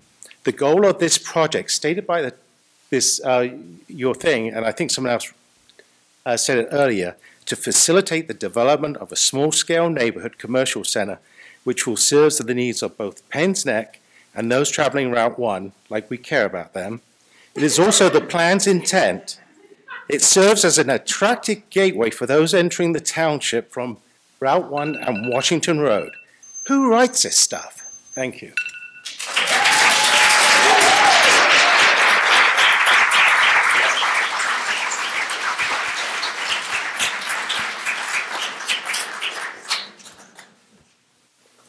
Ben Ferrer. I live at 254 Washington Road. My wife actually spoke a little earlier, and she's going to hold up an elevation, actually. So I live with my wife and our 2 kids. We live 254 Washington.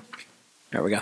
So 254 Washington is the first house in Washington that's going to be affected by the development. So just to show you in the brief time that I have, the elevation up at the top represents the existing structures that act as a berm for us, between us and the current gas station and Route 1. I knew when we moved in, I would be next to Route 1, but I have over 200 feet of buffers of houses and trees and fences. There's 3 fences between us and the gas station for security. There's tons of trees, lots of buildings, plenty of buffer. But when I read through the proposal, and again, I don't know the exact layout, and neither do you, but when I read through the proposal, I see that all of those buildings are bought by the developer to be removed and allow for a 40-foot buffer, 60 feet to a building. This is what I envision is going to be put in place. So I do appreciate the comment of raising the berm to be 12 feet.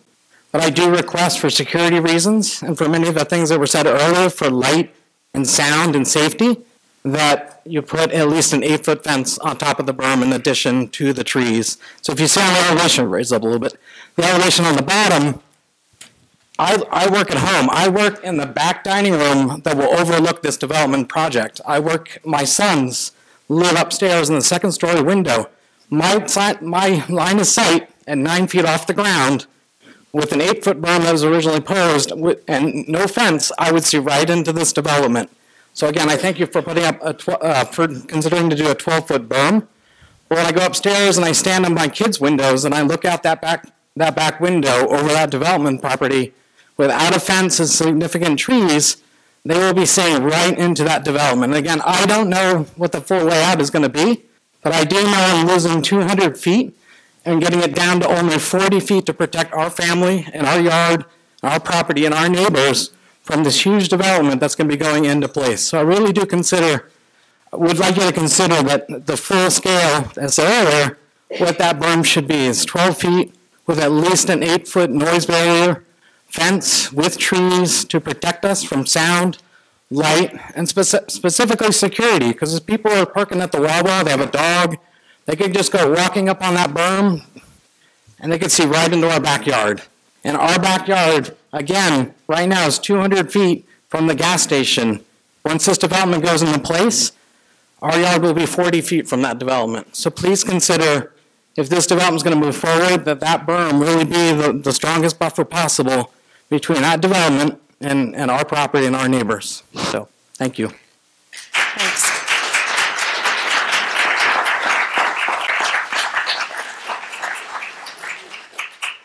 Guy Pearson, 241 Fisher Place. I was up here earlier, public comment regarding the traffic indications. Followed that, one of the members of the board said that they would that DOT has plans to widen Route 1. So my contention is, if this was to go forward, why approve something that is already in a congested area and there's going to be more work, Route 1 moving forward with the widening, and 2, we have the university moving in, we don't take into consideration that additional traffic in that area. Third, why rezone residential to commercial? That to me was spot zoning for a particular candidate for a particular project. This has nothing to do with the safety and the quality of life for residents of West Windsor. It's purely a profit-making motive that's going forward, and the Township of West Windsor is endorsing that. It takes that consideration over the considerations of its residents in the existing area, one of the oldest communities in West Windsor. Thank you. Thank you.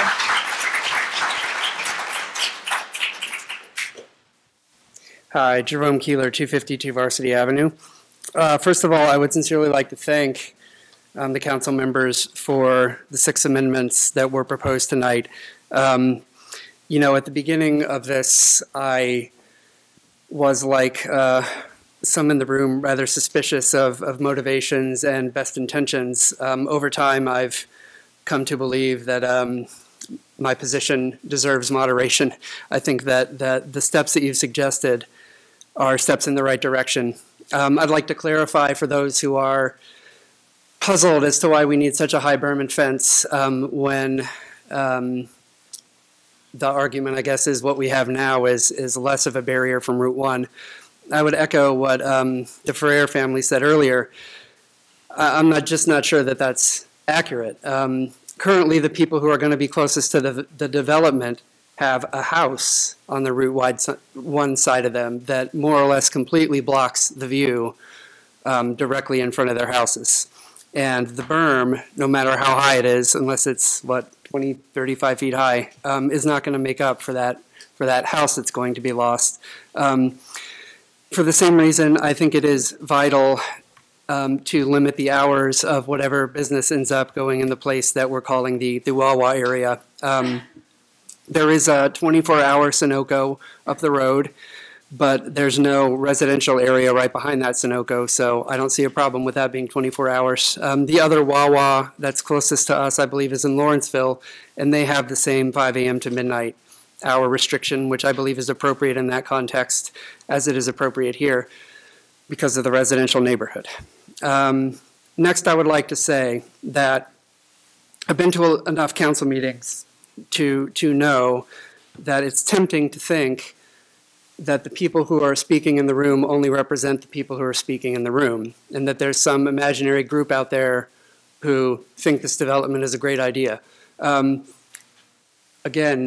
I don't believe that is a good argument anymore. I think that much more of Penn's Neck knows about this development than did at the beginning. And soon, if I can get enough people to email, everyone in Penn's Neck will know about this. I've literally met 2 people who immediately said, yeah, I'd like that there. I'd like to have a Wawa right down the block. 2 people.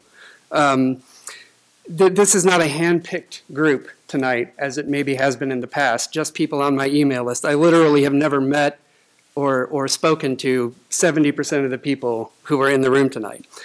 I believe in democracy. I believe that 49 is not greater than 51, and I certainly believe that 0 is not greater than 100, and 0 is not greater, or 98 is not is greater than 2.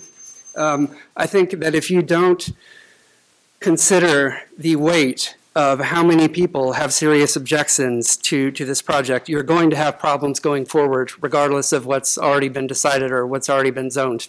It's just so that's what's going to happen.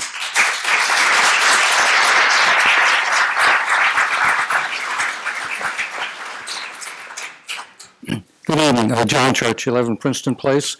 I'm not going to speak here for or against this particular proposal, just to make some what I might call bookkeeping remarks. One gentleman earlier spoke about using the word approval as if this is the final step in the process. It isn't at all. The developer will have to make a long application to the planning board with full details on how he's going to do the site plan. And at that point, there will be plenty of opportunity for a public comment. And at the end, the planning board will probably, if I going from past experience, will impose a number of conditions that will have to be obeyed before the development can take place. And certainly everybody's comments will be taken into consideration. So it's a long way from being approved. Let's not use the word approved yet. There's still a long way to go. These are preliminary steps, and final approval is quite a ways down the road.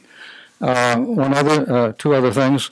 As far as neighborhood notification goes, anyone who lives within a 200-foot zone surrounding the property under development will need to be notified. I don't know, I heard something about a 600-foot zone. I had never heard that before.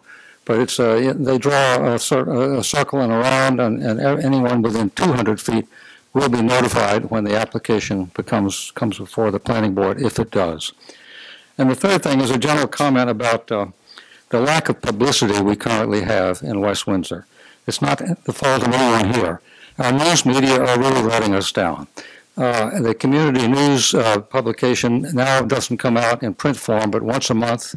It comes out online. But they don't seem to cover local meetings. They don't report on what the council did or what the planning board did or what the zoning board did. The same thing is true of our other nearby publication, The Packet. I read The Packet. I rarely, if ever, see anything there about what goes on in West Windsor. So it's no surprise that many of our residents are not very well informed about this. They can read about it on the website, but not everybody reads the website. We used to have excellent coverage of these things in the local media, really excellent coverage. Every council meeting was reported on in detail. And all this happened, but it's not happening now. And people have to go to social media, Facebook, whatever, to find out or hear by word of mouth, which isn't very efficient. So I just would like to gently remind our local news media that they need to do a much better job here. It's almost like a blackout in West Windsor. We don't read about these things. And if the news media did their job better, in my opinion, we would have a lot more informed neighbors around that could come out. So thank you very much for your attention. Thank you.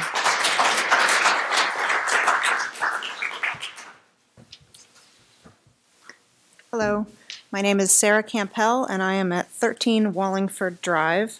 We've owned our home there for 8.5 years, and it has always been a nice, quiet neighborhood, a good place to raise children. And while I do appreciate the council and the mayor taking into consideration what the neighbors have said, that neighborhood is really kind of getting the squeeze right now because there's so much going on around it. There's the Lake Campus proposed by the university.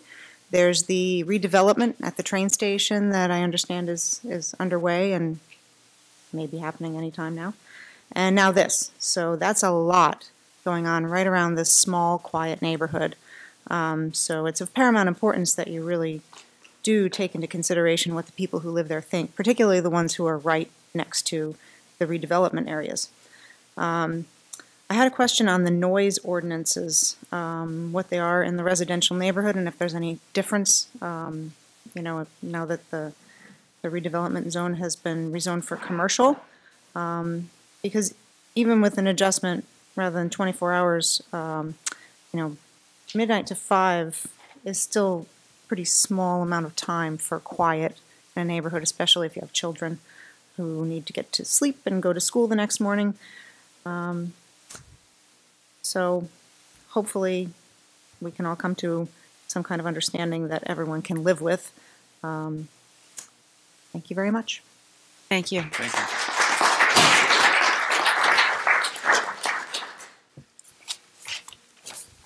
Good evening, Pamela Rubo, 6 Coventry Circle. I just want to make sure that after we heard from our police chief tonight, and he said that our police officers are going from call to call to call, and there is no break, and there is no time for them, how are we going to handle increased security for more and more commercial property that is going to bring in crime into our areas? It's known that convenience stores bring in some subject of crime. Right? If you go to Lawrenceville and look at the crimes that have come into that Wawa, and then how are we going to deal with that to make sure that our neighborhoods remain safe? We already do get some people that come off of Route 1. If we have police officers right now that are strapped as is, and we keep building, and we're squeezing in Penn's Neck, we have the train station, we have the Route 1 that we want to rezone, and then we have all the other things that are happening across Route 1 for Princeton. So I want to make sure that we take into consideration in our budgets the increase of police need to maintain the security in our neighborhoods. I agree with the residents that spoke that we're against right up against the property, that we need to make sure that they have safety for their children, and their people can't look into their windows, that people can't look into their backyards. That's unsafe. That's not why we moved to Penn's Neck. That's not the reason there. You guys, I'm all for growing West Windsor. I'm all for making sure that we do the right thing for the town. But we have to remember that we are the people that bought our homes and that pay our taxes now, and that you have to look at how we're going to be affected. Our prices of our houses, how is that going to be affected? What's the price of their house now compared to when there's a Wawa 40 feet from there? How is that going to affect them? So I think that all those things need to be taken into consideration, and I also think that some of these things that we keep saying oh, planning will take care of. It will be in planning. It will be in the planning. I think we need to take a step back and make sure that it's in the zone, like the one way that it won't be allowed to come into, any business won't be allowed to come into Varsity, that it makes it one way, only going out, not coming in, that Mather stayed blocked. All those things are safety, all those things help, but if you wait until they're in the planning, well, it's not in the zone, I can have it both ways, it's better for my customers if there's a way in and out, like, then it just goes, and then it just keeps getting passed. So I would like you to take that into consideration. Thank you. Thank you.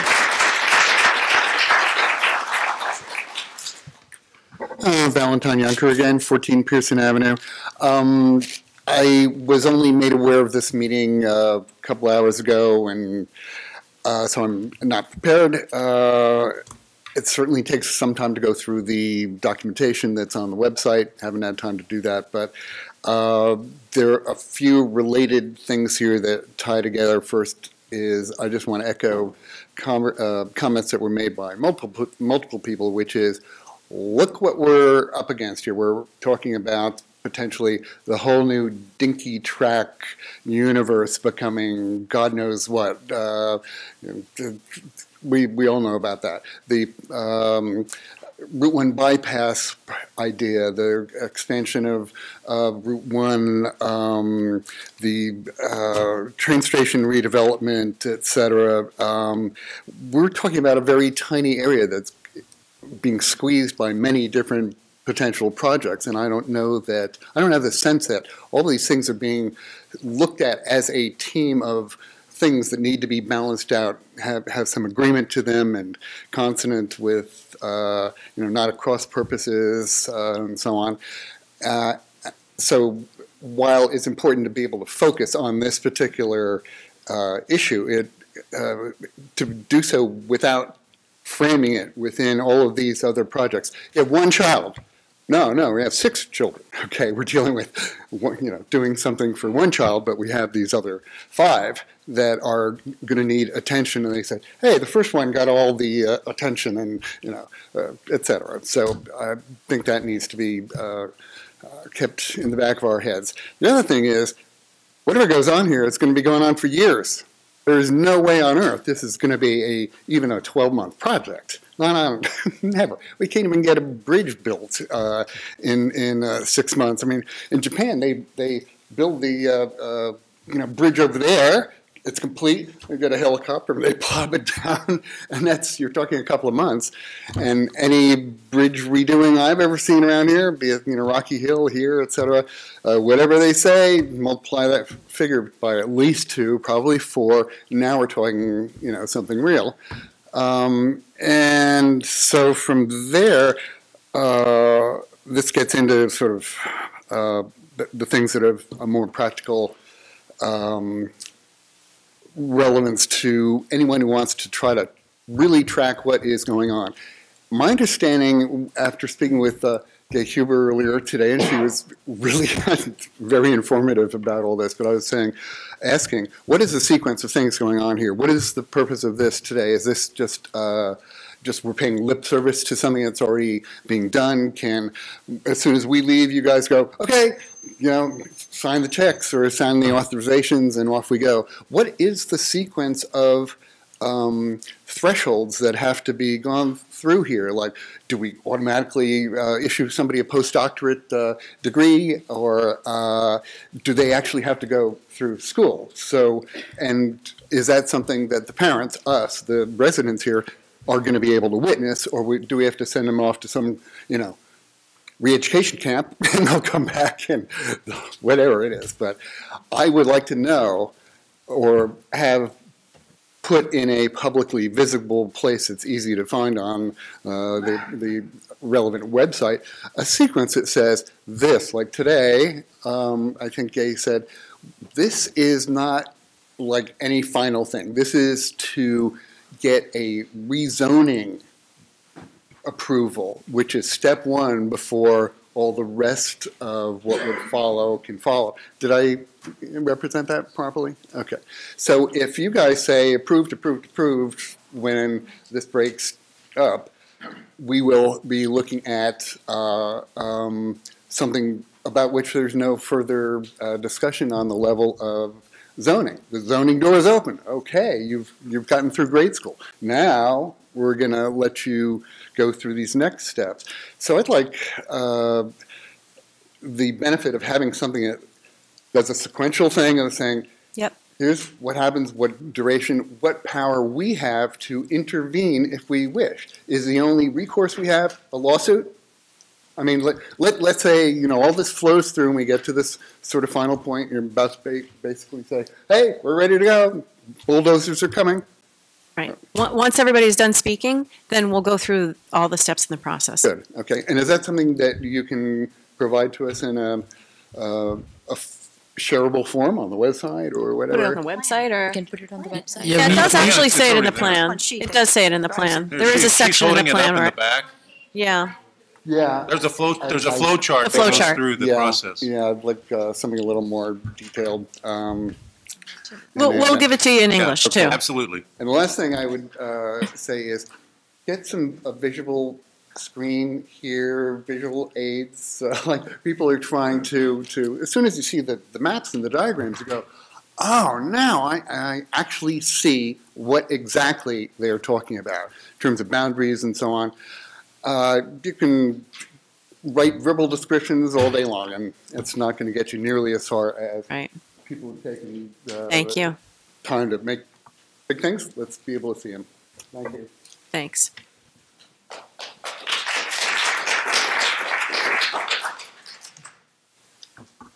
Hi, my name is Em. I live on 195 Varsity Avenue, and I'm here to speak for my children. I asked them this morning, so what do you think of this?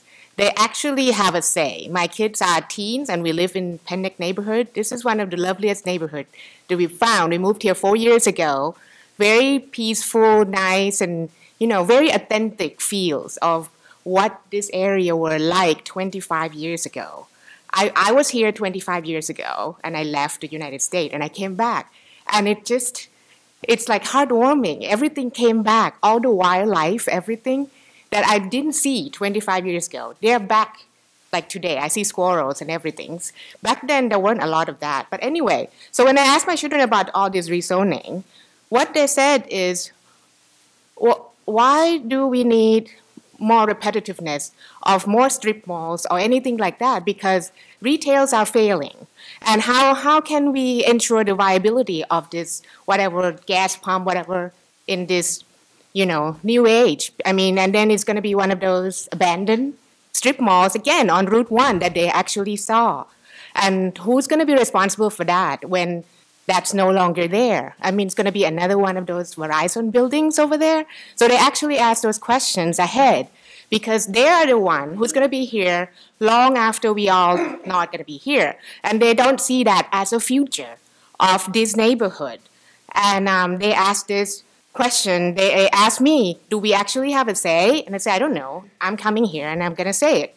And so that was one of the questions, that what are the viability of these businesses? I mean, look at all those strip malls. There's a lot of them are not doing well. And this is just going to be extra one with more, medicals or whatever, which is like we're 2 minutes away from another CVS or Walgreens. I mean, what is the benefit of all that? I mean, and I tell them, well, it's just business idea. And I'm not a business person. They make money, and somebody else is out there making decisions. So anyway, so that was the idea. They don't see that this future fits into their plan of life that they actually are enjoying right now. So thank you very much. Thank you. Thank you.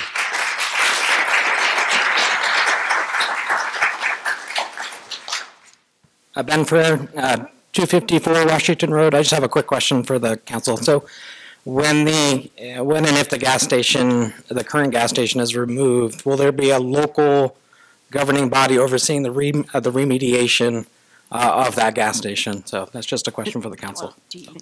Yeah, the DEP. Yeah. DEP oversees that.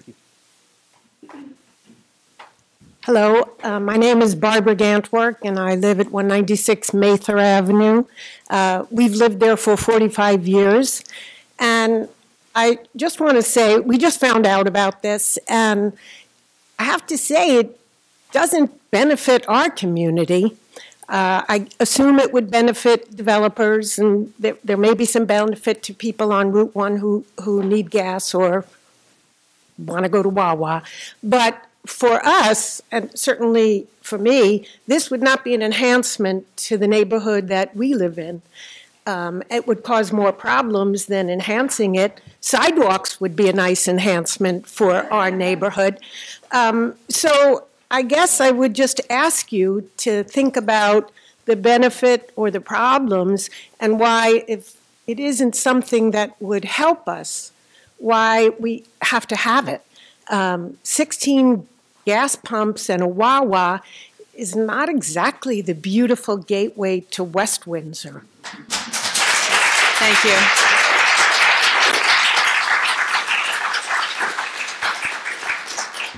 Good evening. Henry Kent Smith, Fox Rothschild. I represent the owners of the majority of the properties that are in this area in need of redevelopment. And a couple things just listening tonight that have to be clarified. First and foremost is we're just beginning this process. This is just a start. I hear comments like this is a done deal. We don't even have anything close to what will eventually be the acceptable parameters for a redevelopment plan.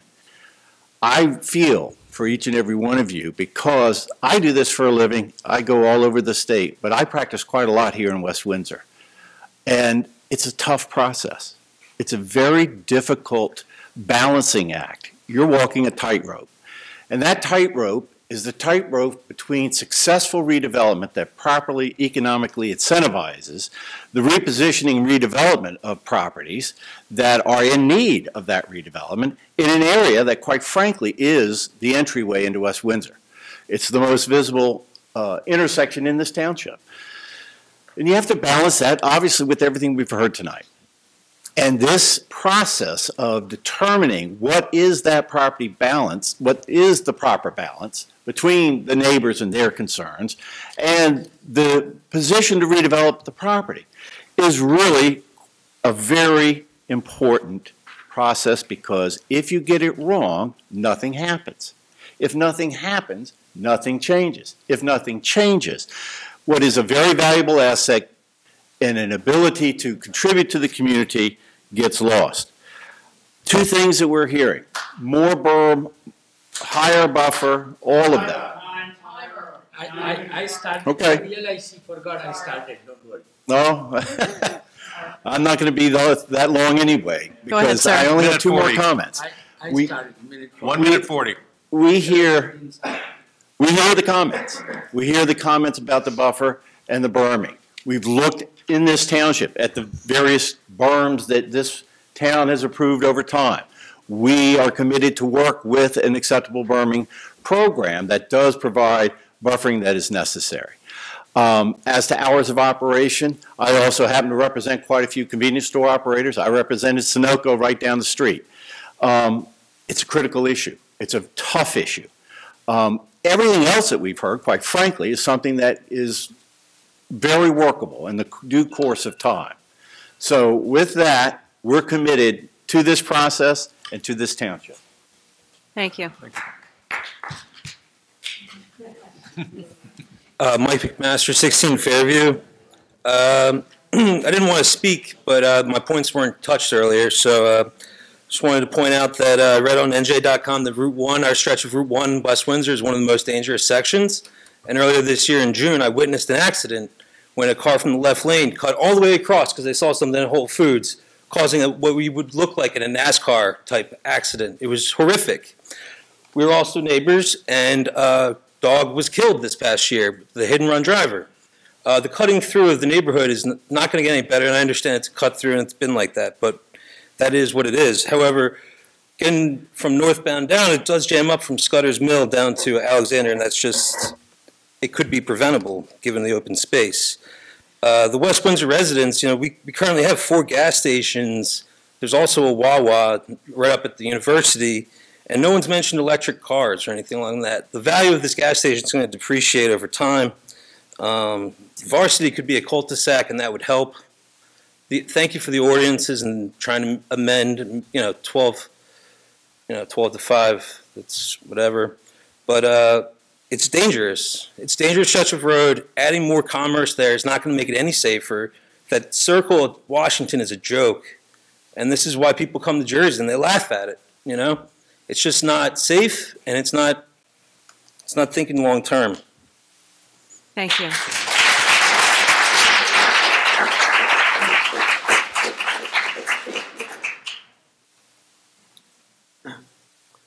I'm Martin Kahn. I live at 463 Jefferson Road in Princeton.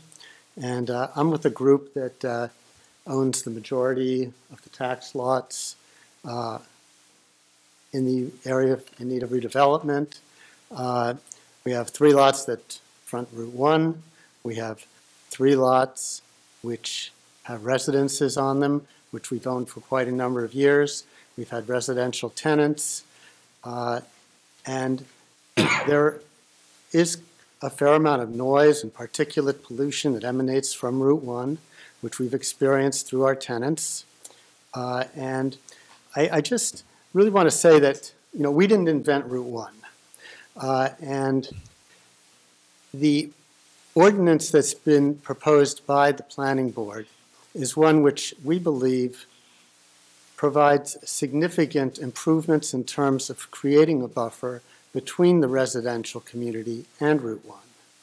And by the current conditions are one where residential structures, including single-family structures, are within 220 feet of Route 1.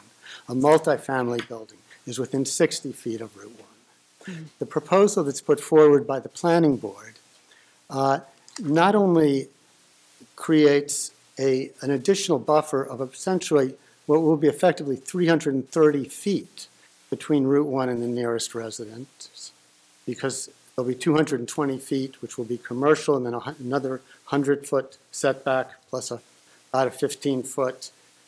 All houses are about 15 feet from their lot line. So you end up with about 330 feet from Route 1. And in addition, we have the proposal includes a berm of 8 feet, to which we understand that there's a desire to increase it to 12 feet. That would significantly increase the amount of dirt we would be bringing in. It would also require a retaining wall on the commercial side. If that is felt to be necessary, that's something which we would comply with. We're not sure that's the best use of resources. We believe that an 8-foot berm with an additional 8-foot fence on it, which could be combined with shrubbery on one side, and there is good landscaping like giant arboretums, which are year-round, which are fairly insect-proof, and which would be well maintained, because this would be property which would be our property. This is not property which would be no one's land.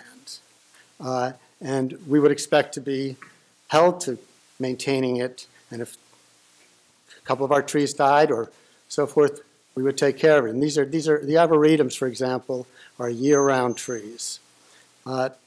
So I guess I just wanted to kind of put a face on who we are, and we usually come to these meetings and we just want to listen, and we want to incorporate things which the community wants incorporated, and we want to work with the community, and we believe that we can make this a really successful project. That's all. Thank you.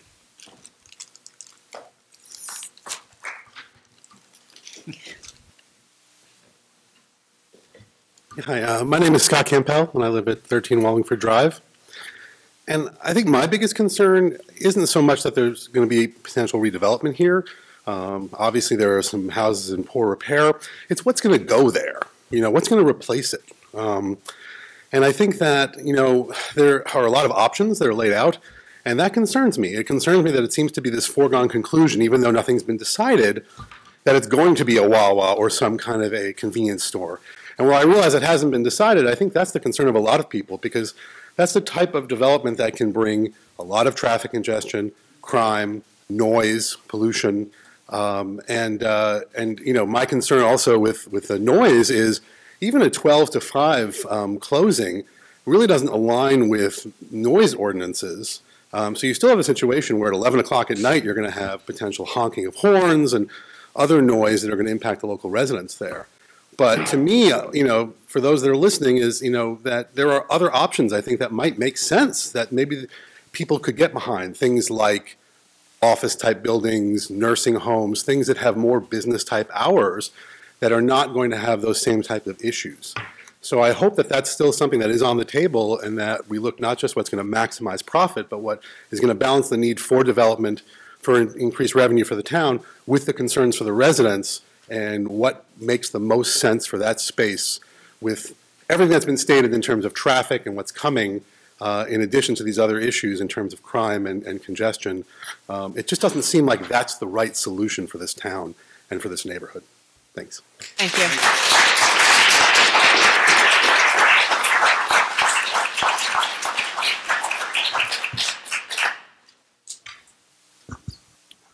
All right, see if we can get this right up to my mouth. Jerry Foster, 15 Suffolk Lane. I'm not a resident of Penn's Neck. In my opinion, the last speaker had it pretty much nailed. A strip mall doesn't justify redevelopment. The strip mall is a very poor end. When you have a gas stations will be obsolete, hopefully very soon as electric vehicles get up to speed. You have a bank. People don't go to banks very much anymore. They tend to use their phone. So a bank is a soon-to-be obsolete form of development. You also have drive-throughs. Drive-throughs may or may not be obsolete depending on how electric vehicles do. But what we have is a strip mall that the town council is using the redevelopment power vested in it by the redevelopment law to use the threat of eminent domain. So when I said on Facebook that it has already happened, I was not saying that. I was said is redevelopment has the threat of eminent domain. It's not limited to certain districts. It's not limited to certain properties. And if you want to use eminent domain or the threat of eminent domain to have a strip mall, to my mind, that is a very poor decision. So what I would recommend is voting against the ordinance and rewinding the redevelopment decision, since we have a new majority on council now that is not tied to this thing in any way by the old council decisions, and then let the redevelopment happen through the normal planning board process, the normal rezoning process, without the threat of eminent domain taking. Thank you. Thank you.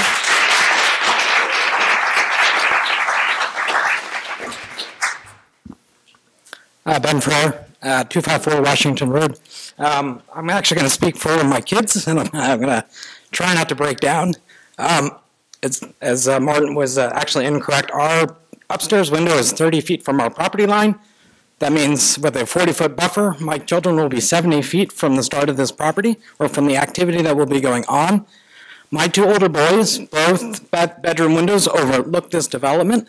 At 9 o'clock at night, when I look out, when I go to bed and I look out into our neighbor's properties, the 200 feet that exist right now, it is pitch black. Our neighbors, who are the landscape company, they go to bed right at 9 o'clock because they're early risers. They're very quiet at night. There's no lights in the backyard. It is darkness. I can see, yes, I can see Route 1 in the background between a few of the houses, but it is quiet. It is easy for my kids to go to sleep. In the morning, it's also quiet. Our neighbors, again, being landscape, doing landscape work, they're up early, but they're very quiet. I have 200 feet of quietness that will be taken away and replaced by a 40-foot berm with a fence that will act as a line-of-sight barrier, and it will help some level with the noise. But outside of that 40 feet is going to be all sorts of activity from, you said, 6 o'clock to midnight. So from 9 o'clock to midnight, I have to listen to car horns and chatter. So if our neighbors go outside, sometimes they have a party in the summertime that might go to like 10, 11 o'clock at night. You can clearly hear them out my kids' windows, clearly hear them. So now you're going to replace all that with a gas station, convenience stores, and just more and more traffic all the way to potentially to midnight. That's what my kids are going to grow up with in the next many years that they're still in our house. Again, our house has been part of our family 2-3 generations, and I'm hoping it stays in the family, and this is not what I'm looking forward to being outside our window coming into this development where we've lived for many years. Thank you. Thank you.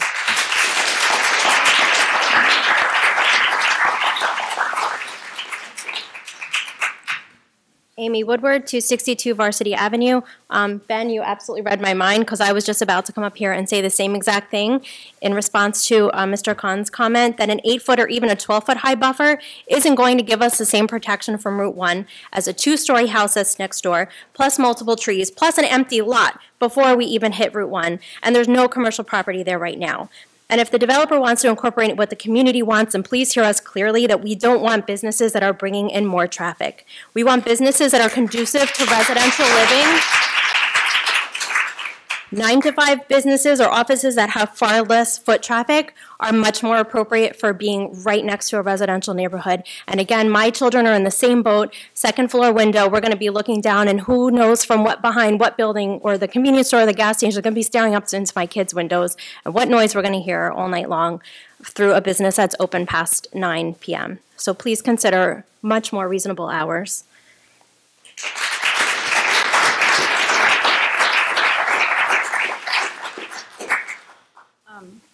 Kathleen Russell, 8 Coventry Circle.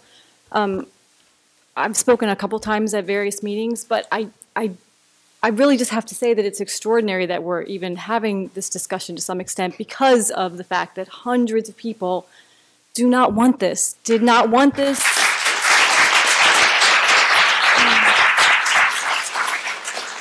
Find no benefit to it, do not think of it as a beautiful gateway to West Windsor. We think our residences are a beautiful gateway to West Windsor. And I think we can do better. I think you can do better. I agree with the mayor that a burnt out house and an ugly gas station are not what we want as things that are the gate to our community, but it's not the gate to our community. It's on Route 1. And rezoning it 6 acres, multiple houses. I mean, I think if I understood the lawyer who's representing the developer and the developer as nicely as they spoke it, they don't agree with a higher berm. They think it's going to be very difficult to get development in there if we keep the hours 12 to 5, which I think everybody in here, closed 12 to 5. Everybody in here thought 12 to 5, that's not good enough. It's not going to be good enough for the poor neighbors that are on top of it and all of the other things that went into it. And again, I just feel like we can do better as a community. I don't think this is what we have to do. If the developer has taken 10 years to buy these properties, I think we as a town can step back and take a lot more time to decide what we want to do with that property.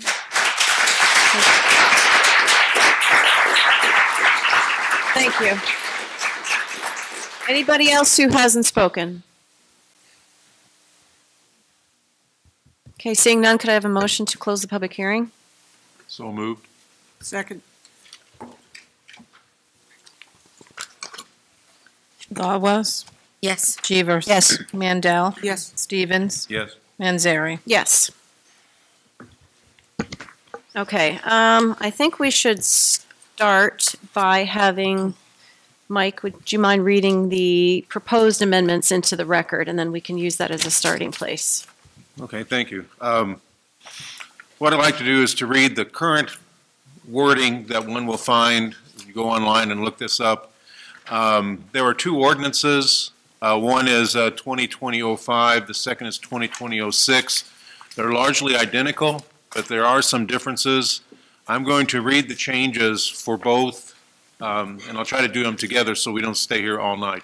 But basically, beginning with 2020-05, on page 11 under section 3.3, permitted principal uses, it currently states a convenience store in conjunction with a gas service station.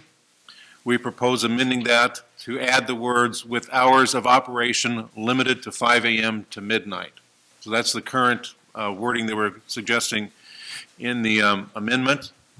That also occurs on page 2 of 2020-06 under B1, the same wording, the same changes.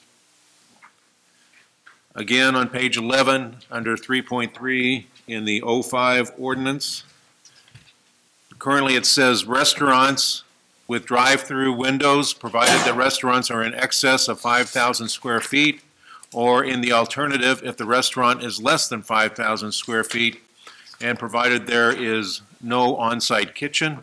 We recommend eliminating that and replacing it with cafes with or without drive-through windows, provided that they are not in excess of 2,500 square feet. So half the size that we had previously. That wording is repeated in the 06 ordinance under B8 on page 2. Moving to page 12 in the 05 ordinance, section 6 under 3.4 permitted accessory uses. Currently it says high-speed vehicular electric vehicle charging stations. We propose changing that to high-speed, currently it just says high-speed vehicular charging stations. We changed that to high-speed electric vehicle charging stations. We want to make sure that it's stated that this is electrical vehicles that we're talking about, and also to preclude the use of, say, hydrogen fueling, or something that's sort of experimental at this point.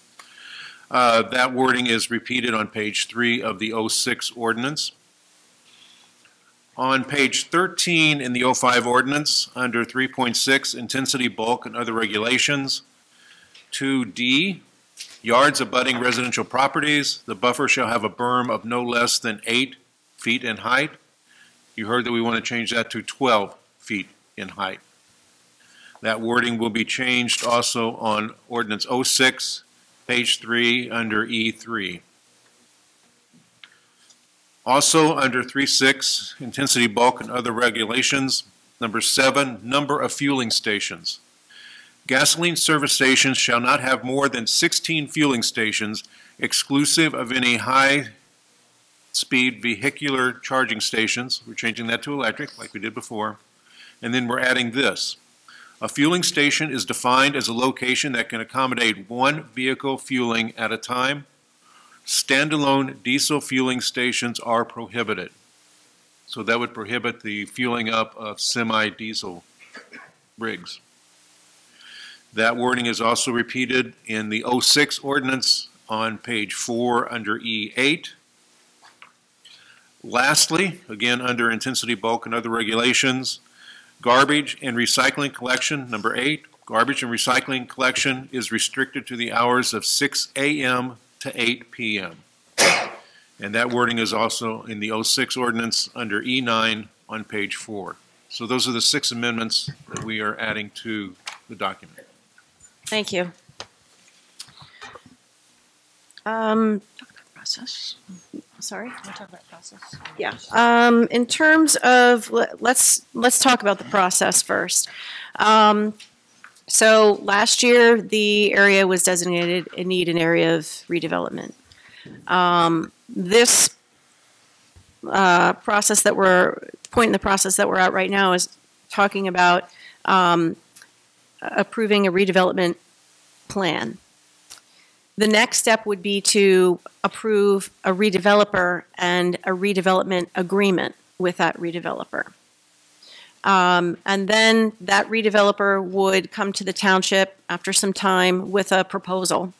And they would make an application to the planning board, and that would involve going to the technical review committee and concept plans and all those kinds of things. There would be traffic studies required, and the DOT would get involved, and the county would get involved, and it's a long sort of, busy process, lots of different things going on. Did I capture it all, gentlemen? Yes. Okay. Linda, did you want to add anything? The state would be involved too because of the Route 1. The state is absolutely involved, and the county is involved as well. No, it is a very long process, and a lot of times these projects, even if they're approved, take many, many years. Even takes many years sometimes just to get to a site plan, and then years after that. So it's a matter of process. There are some changes. We have listened at the last meeting, and we're continuing to listen tonight. Okay, so nothing's a done deal. I said that at the last time. Just because you introduce something doesn't mean that that specific ordinance is going to get approved. There are times, such as tonight, when we have substantive changes. And when you have substantial or substantive changes, legally, you have to, reintroduce the ordinance. Yep. So there were some suggestions in between the introduction and now that we were trying to listen to address some of the concerns.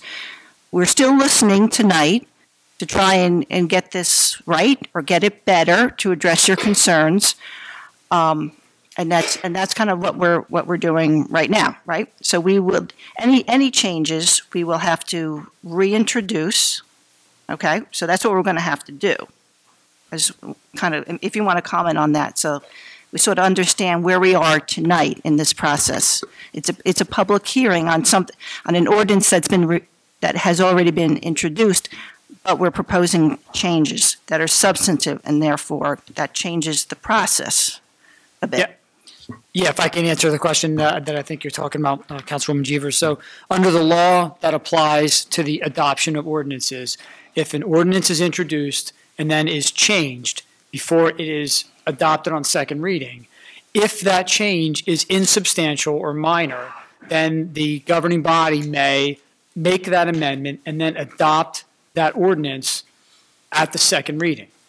If, however, the amendment or amendments that are proposed are substantial in nature, then the ordinance must be reintroduced. And the second reading associated with that ordinance then has to be carried until such time as enough time can pass between the reintroduction and the second reading. As I understand it in West Windsor, too, there's sort of an added layer in West Windsor. The amendment process of an ordinance that's been introduced means that the council cannot even reintroduce the ordinance at the same meeting at which the amendments are made. Okay. So the amendments that have been described a few minutes ago, assuming that they are moved and seconded and voted, that will cause the council to have to reintroduce the ordinance at a subsequent meeting from tonight. Thereafter, the second reading will occur at a meeting other than that. Right, so it's like the similar process, but we have to dispose of what's on the books for tonight, for this hearing, because some changes will come down. But now my other question is, we heard from a lot of people tonight. We want to absorb what they have said, and some of it is repetitious, but that's okay. That's okay. Can we make changes between now and the introduction, next 2 weeks, if we were to talk more with professionals that staff works with, and maybe we had some language changes, some additional language changes or whatever? Can we do that before we reintroduce?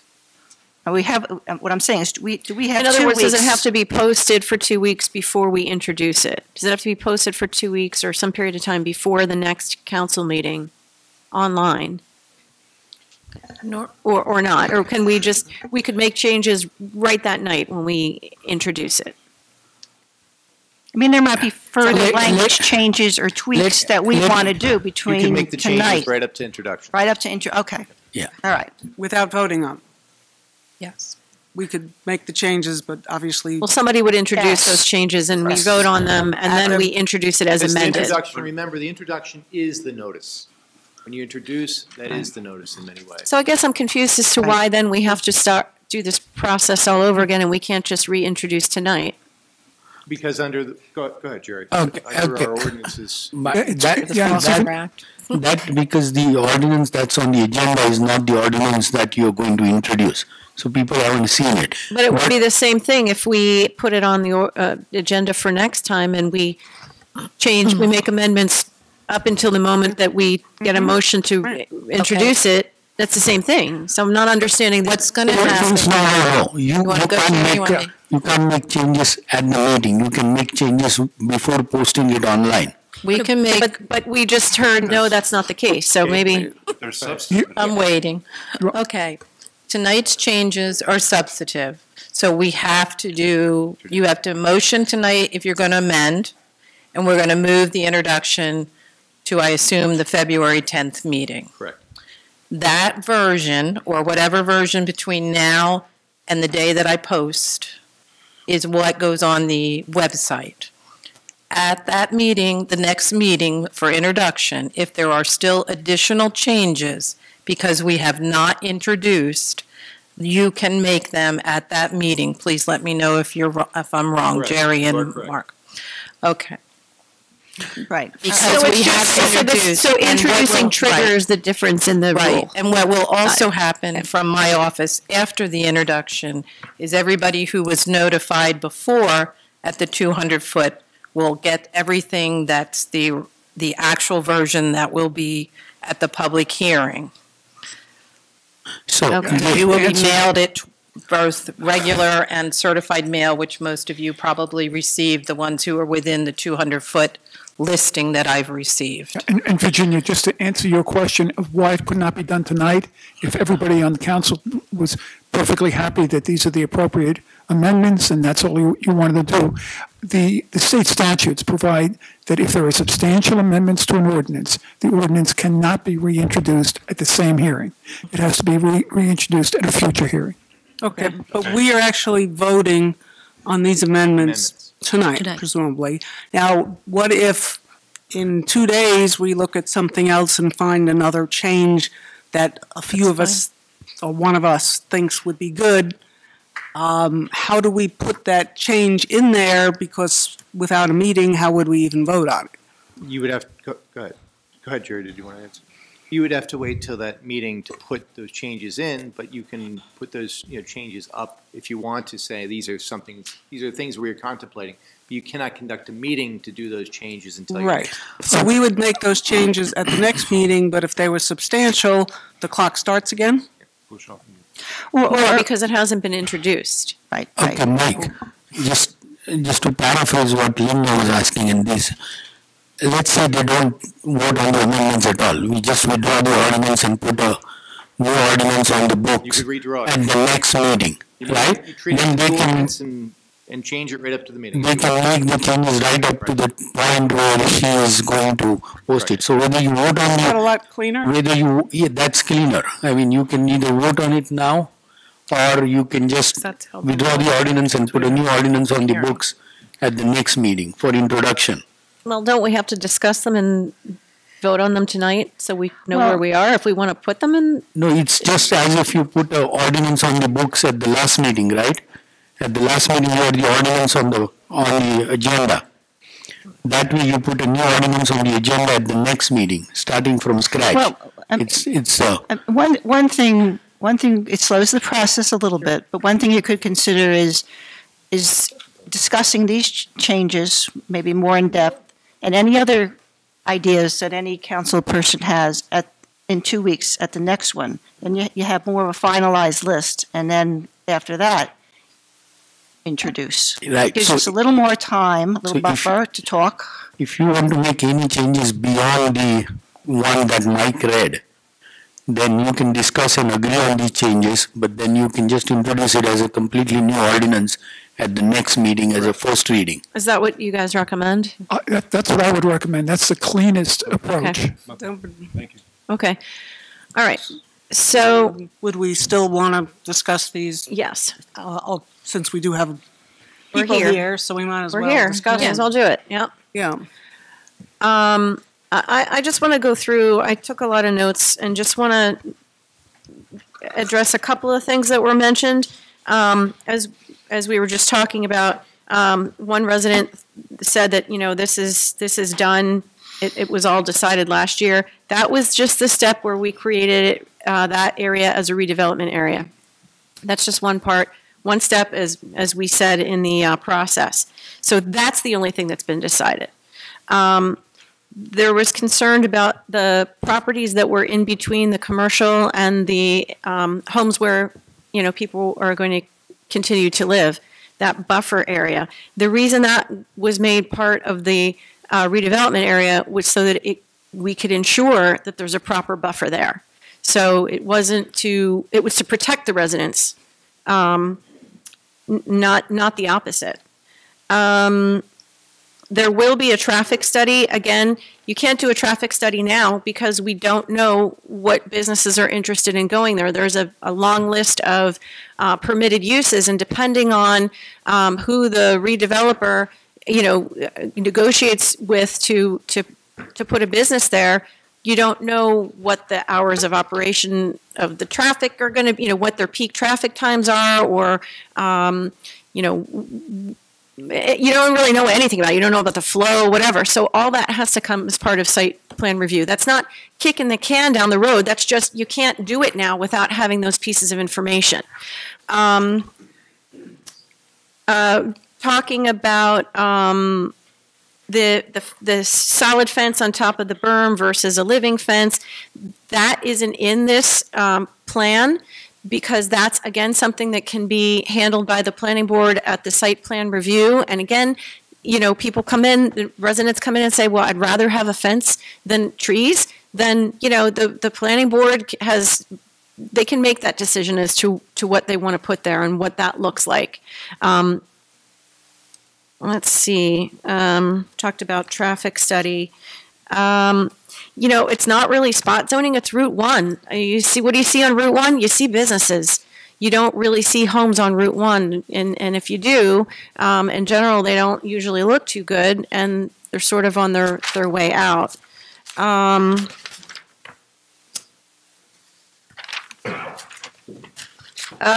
recommend that everybody sign up for Township emails, because everything that happens in town gets put up on the website, and you get a little email saying, hey, this is going on. So it comes to you, you can read it. If you don't like it, you can just delete it. Or if you like it, you can click on it. It'll take you to the website for more information. And again, we always follow the law on who is supposed to be noticed, but sometimes if you're outside of that area, you're still interested in it, as obviously many of you are. This is just a way for you to be on top of everything that's going on around town. Let's see. Talked about next steps in the process. Someone mentioned sidewalks would be a nice enhancement. A lot of times when there's a redevelopment like this, that's when sidewalks go in, because the redeveloper is asked to put them in. If the redeveloper doesn't do anything, might take a long time to get sidewalks in certain places. And again, the state's going to ask for improvements to the property, the county, so there a lot of that stuff is going to happen later. And then with respect to the berm, I drove over to McCaffrey's and was checking out the McCaffrey's berm. Not that this would be exactly like that, but if you go over and take a look at that, if you're in the neighborhood behind McCaffrey's, you can't even tell that McCaffrey's is there. That whole shopping center doesn't even feel like it exists when you're in that neighborhood because of the way that they've constructed that berm. It's grassy on the residential side, and then there's a wall on the commercial side, and you really can't even tell that McCaffrey's is there. So those were just a couple of things that jumped out at me. If anybody else would like to discuss. You can't be speaking from the audience. Can't pick it up. Thanks. If anybody would like to speak. Yeah, since I think my name got mentioned on the redevelopment a few times. When the planning board considered the pieces of property last year, they were set down for us, and there were certain properties that were definitely in the line for redevelopment. And then there were like a couple of properties to the side or something behind, and at that time those properties were going to be developed at some point by somebody who owns them, because people don't like to own properties and just hold them forever. And so the plan would be that those would be redeveloped, but we wouldn't have the same kind of control.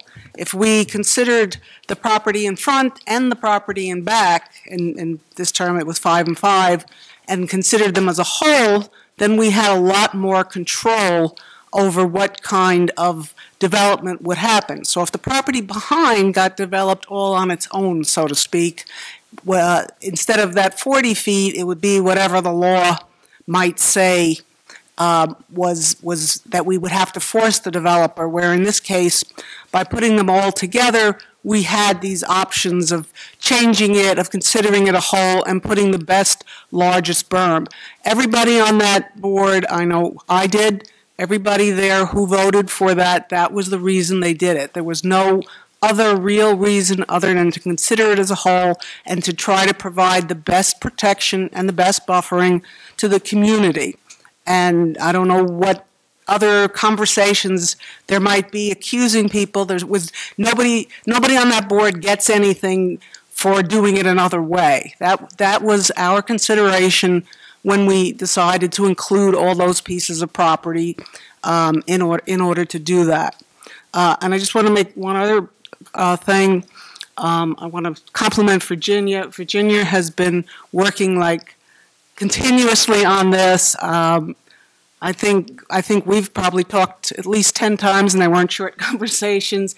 And I'm sure everybody else, there's a way we have to do it, so we can't all talk together.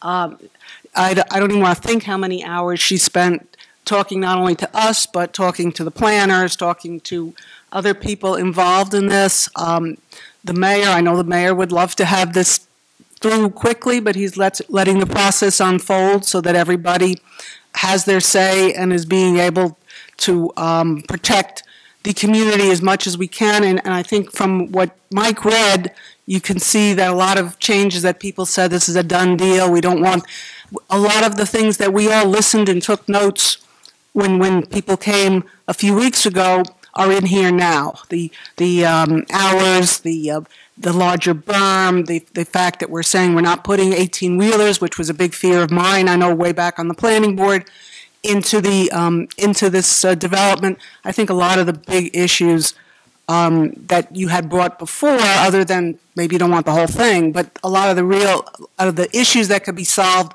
piece by piece, assuming it is going to be a gas station. The size of the convenience, not only the convenience store, but of the restaurant. I think a lot of those have been addressed. So I think we have been trying to work as much as possible to protect everybody and to for the benefit of the town. Thank you. Anyone else? I just want to add, there was something that I heard was about retailers.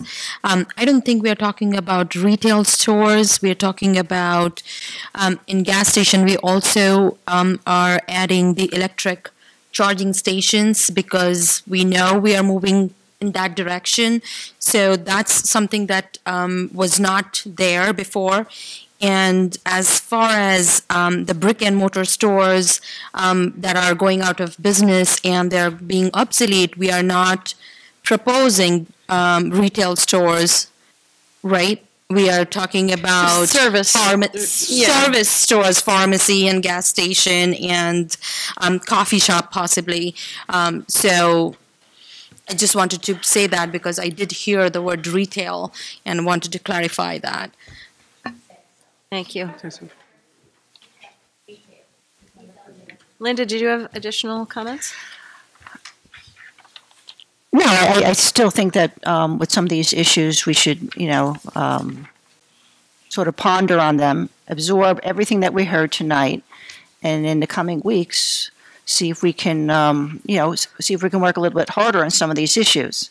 Because I don't want to see residents impacted where they're upstairs and there's lights glaring in their house, and there's noise. Even, Jerry, remember with Nassau Park, there were some deed restrictions that were recently brought up about lights on some of the buildings, and that they could not be seen on the second floor of a residential house in the area nearby. So, will those be things, though, that we look at site plan review? Because it depends on how tall the buildings are and where they're located and how they're configured and how close they are to the house. And I mean, all those things are so nitty-gritty that we can't really predict how to protect against certain things right now. You have to sort of know what's going to ultimately go in there before you can make those requirements of the developer, correct? Yes. Excuse me. Yes, but it might be appropriate as the ordinance is amended, to include language about a fence above the berm, and at least giving the authority to the planning board to do that. And could I just clarify one point that a number of residents made? They talked about 16 pumps. It's 8 pumps. It's 16 fueling stations, but each pump has a fueling station on each side. So I just wanted to clarify that. Yes. Yeah, there's a lot of confusion about what's a pump and a fueling station and an island and all that kind of thing. And so basically 16 fueling stations is you can have 16 cars in there. So they're sort of side by side on either side of the pump. And there could be 1 or 2 nozzles there if they're offering gas and diesel, but only 1 car can fit there. So you can't have somebody getting gas and diesel at the same fueling station at a time. So it's a little bit confusing, but it's basically, if you think about it, a number of cars, that I found that to be more helpful for me to understand what that would look like. Yeah. All right. So and Jerry, again, you start depending working on some of these depending on what business comes in, the configuration will be different because they all sort of have their standards. And even then, they might have to change their normal configuration to make it work so that the traffic flows properly and it fits. And so all those things are sort of, you can guess what they are now, but you're going to be wrong because there's a million different variations of what they might look like. So you have to look at those specific things further down the line when you know exactly what you're dealing with. Is it contemplated that there will be a concept plan required to be brought forward because there's so many unknowns, or no? It's something, the ordinance that gets approved and then it's straight to site plan at some point. We can't require a concept plan, but we encourage it, and I'm sure here we would strongly encourage one. But legally we cannot require it. We can only ask, and they say yes, they may say no. We can make it part of the redevelopment agreement negotiations, and we can require a concept plan to be included as part of the redevelopment agreement. Because there's a lot of issues and a lot of concerns. Because there's a neighborhood right there. Yeah, and we want to try and work through a lot of these issues. I would definitely would like to do whatever we have to do to get that concept plan required. Okay. Mike, you were going to speak? Well, I think that, one thing that's very obvious is that all of us here in the room are learning the process. And for many of you, this is the first time that you've come up against this. I've learned a lot over the past 6 months about how this works and the pieces that have to fall into place. But, when you're hitting this for the first time, it's very, very confusing. And I just want to thank everybody for coming and speaking your mind tonight. That's a big part of the process. That's what we have to be able to hear so that we can cogitate on that and make changes as is appropriate. But it's also great to see so many people involved as well. And you strip the emotion away from it, it's still a great experience to learn how this works. And we want to do what's best for West Windsor. And we need all of you in that process too. So thank you for showing up and giving us a piece of your mind. Thank you. So one point I wanted to clarify regarding the cafes. It says with or without drive-throughs. What are the contemplated hours of operation for that? Is that the same as the gas station? Or no? Or is that? I don't think those businesses are typically open 24/7. They're going to have more normal. It was the convenience store that was. Yeah. That's in conjunction with the gas station. Right. But then there's also could be another building, a cafe, and it says with or without drive-through windows. Well, with or without, yeah. You could say the same for the pharmacy then. I mean, you don't know what you're going to be getting, so. No, I know, but what would be the stock hours here? Because drive-throughs, I mean, people, they drive up, then someone says, what's your order?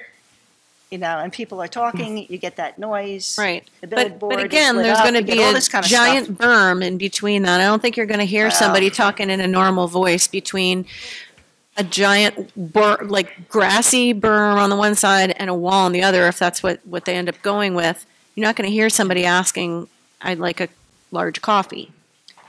Well, I just don't think that's. Well, and I also don't think a lot of these places are open. They're not open 24/7. Dunkin' Donuts and things like that open at 5 a.m. anyway. Yeah. Pharmacies I don't think. Sometimes, I mean, I don't know. There That are may there are be, few. but you might want a This is a 24-hour cafe. pharmacy. There are very few Cafe says- 24-hour. I'm a pharmacist, so there are very Yeah. few 24-hour pharmacies in our area. Right. Yeah, there's one, Right, I but think. maybe we can 1:30. add the timing for those as well. I think we don't want to do that at this Okay. point. Maybe let the planning board handle that. Yeah. But site plan, the hours of Mike. operation, Jerry, if none are mentioned, for example, for a cafe, can that be done at site plan level, or should that be done in the ordinance now? Well, if you put in the ordinance, there could be no issue as to whether the planning board has the power to do that. But we have done that in the past, and I think the board does have the power at site plan to impose hours of operation. Yeah, well, I Okay. think we should think Thank about you. that a little more. Does anybody want to make a motion to amend what we came in with these changes that Mike has read for everyone? Are we going to be doing that, or We can are then- we going to pull this No. and put new? What we Well, no, but discussed, we have to vote on whether or not we like those, just so we know going forward, right? Or no? Am I wrong? no, if you just do a completely new, do you have to withdraw it? How does that work? What's So, the If cleanest? the administration wishes to, you can withdraw the ordinance, and a new one can be introduced at our next meeting. With the new number? You don't Okay. need to vote on anything. Okay. You don't need to vote Do you on want a anything. We directional? would incorporate this, and then anything else based on what we've Right, heard this evening. Withdraw with the understanding that these are the changes you'd like to see for the new ordinance, and anything else that's put into it between now and its introduction. So once Okay. we do that, if we want to add something to the new ordinance based on what we've heard tonight, or we can Yeah, I'd rather discuss, do it we all. could do it. I'd rather do it personally, having been through a million of these things. Do it at once, where we're at, say, the next meeting, we have these changes and any other changes that we want to make. You can't. Well, we're So, not we introducing. we can basically make As long as changes. you- Discussion. As long as you make them before it's introduced, Right. We would be introducing a new you can make ordinance. them. So- Right, but skip a meeting and Unless not they're introduce at the next substantial. meeting. So what I'm hearing is, the suggestion is that we withdraw Could you hold on the, one second? yeah. Hold on. We want some legal opinion here My on how we only can, concern is. what gives and- us the most freedom to Yeah, do as the something. planning board chairman was reminding me, my only concern is that if we withdraw it and introduce a new ordinance, it would have to go back to the planning board. Okay. So Then- that's my only concern. Well, if it and does, I'm it checking does. that right now. But we can do it the other way, so we don't need to do that. I mean, we can just make the amendments, right? We can make amendments right now, and then, And then it wouldn't have to And go we to the wouldn't have to planning go back board. to the. and we don't have to go planning back to the planning board, we can just have the introduction at the So next make sure meeting. They agree with me. That's what we agreed to earlier. That's what the plan originally So was. vote to Okay, amend, go ahead. and remember, these amendment, they'll have to stand, otherwise it has to go back to the planning board. What? So if you have substantial amendments at our next meeting, you'll have to go ahead and vote to amend Okay. again. So, you guys in agreement with that? Okay, so you had also said, Jerry, maybe we should add something about putting the fence on top of the berm here. Is that something we should do now, or do you think that's a site plan issue as we sort of came? I personally think it's a good idea having it in the ordinance. I don't know if you want to wait till it's reintroduced, and we can get some more feedback from Dan Dobromelski, for example, as opposed to just doing it now. Will that make a substantial change, though? Well, you're going to vote to amend it tonight. You would be part of these changes. No. Yeah. Well, that's what I'm saying. Can we include it tonight? We don't know what it's going to be yet. When it's reintroduced, at that point, as Mike indicated earlier, you could add some additional changes, because it's not that you have an ordinance now that's been introduced, it has not yet been introduced. Okay. So we could make the modification right now, propose it, even though it's not written on this piece of paper, and it'll be the same thing. Certainly, yeah. Okay. We just have to know what we want to say. Well, all right. Do we have does anybody want to add, what do you guys think about adding the fence to the berm? I think a lot of the folks here were I very think- supportive yeah. of that. Might as well do it in here. Okay. If we So- want it, put it in I can- put it in the ordinance. I've just been advised by Jim O'Brien that in fact there was discussion between Dan and others about putting a masonite fence above the berm. I can't hear you. I'm sorry. Can everybody please be quiet? Jim O'Brien is on board with me and indicated that Dan had a discussion with some people about the idea of adding an 8-foot masonite fence on top of the berm. So if you want to do that now, add that to the ordinance now. I'm getting nodding from the residents. Yeah. Okay, thumbs up. Jean, Okay. Jean, did you want to comment on exactly what we should, how we should specify it? So, well, I think we should ask the attorneys. Yeah, I mean, the technical part of what we So want to put in the here. buffer shall have a berm of no less than 12 feet in height. I would just say with an additional 8-foot fence. Topped by an 8-foot But, yeah, Solid. occlusive fence or? Topped by an 8-foot masonite? Masonite? Masonite? What is masonite? Masonite. No, I know, but what is MOUSE? What is that? Like what, I'm trying to, maybe you could come up to the microphone and tell us what that is exactly. Gene O'Brien, 13 Green Drive, as planning board chairman. When I and Dan Dobromoski, our landscape architect, who somebody earlier called a landscape engineer, met with a group of residents and discussed the berm, it was agreed that we could do a 12-foot high berm and not jeopardize the safety of somebody mowing the grass on that berm if the backside of the berm was a retaining wall, as was mentioned earlier by Mr. Khan himself. Dan also suggested to the residents that we could put a fence atop the berm, and he suggested that a masonite material is more effective as a sound deadener than a concrete, and that's the reason for that suggestion. Okay. If you feel that should go in the ordinance, so be it. That would be what I would be asking my colleagues on planning board to require at a site plan review. Is the masonite the material, Mr. Chair, that you see sometimes on the highway barriers? You know? I do not know the answer to that.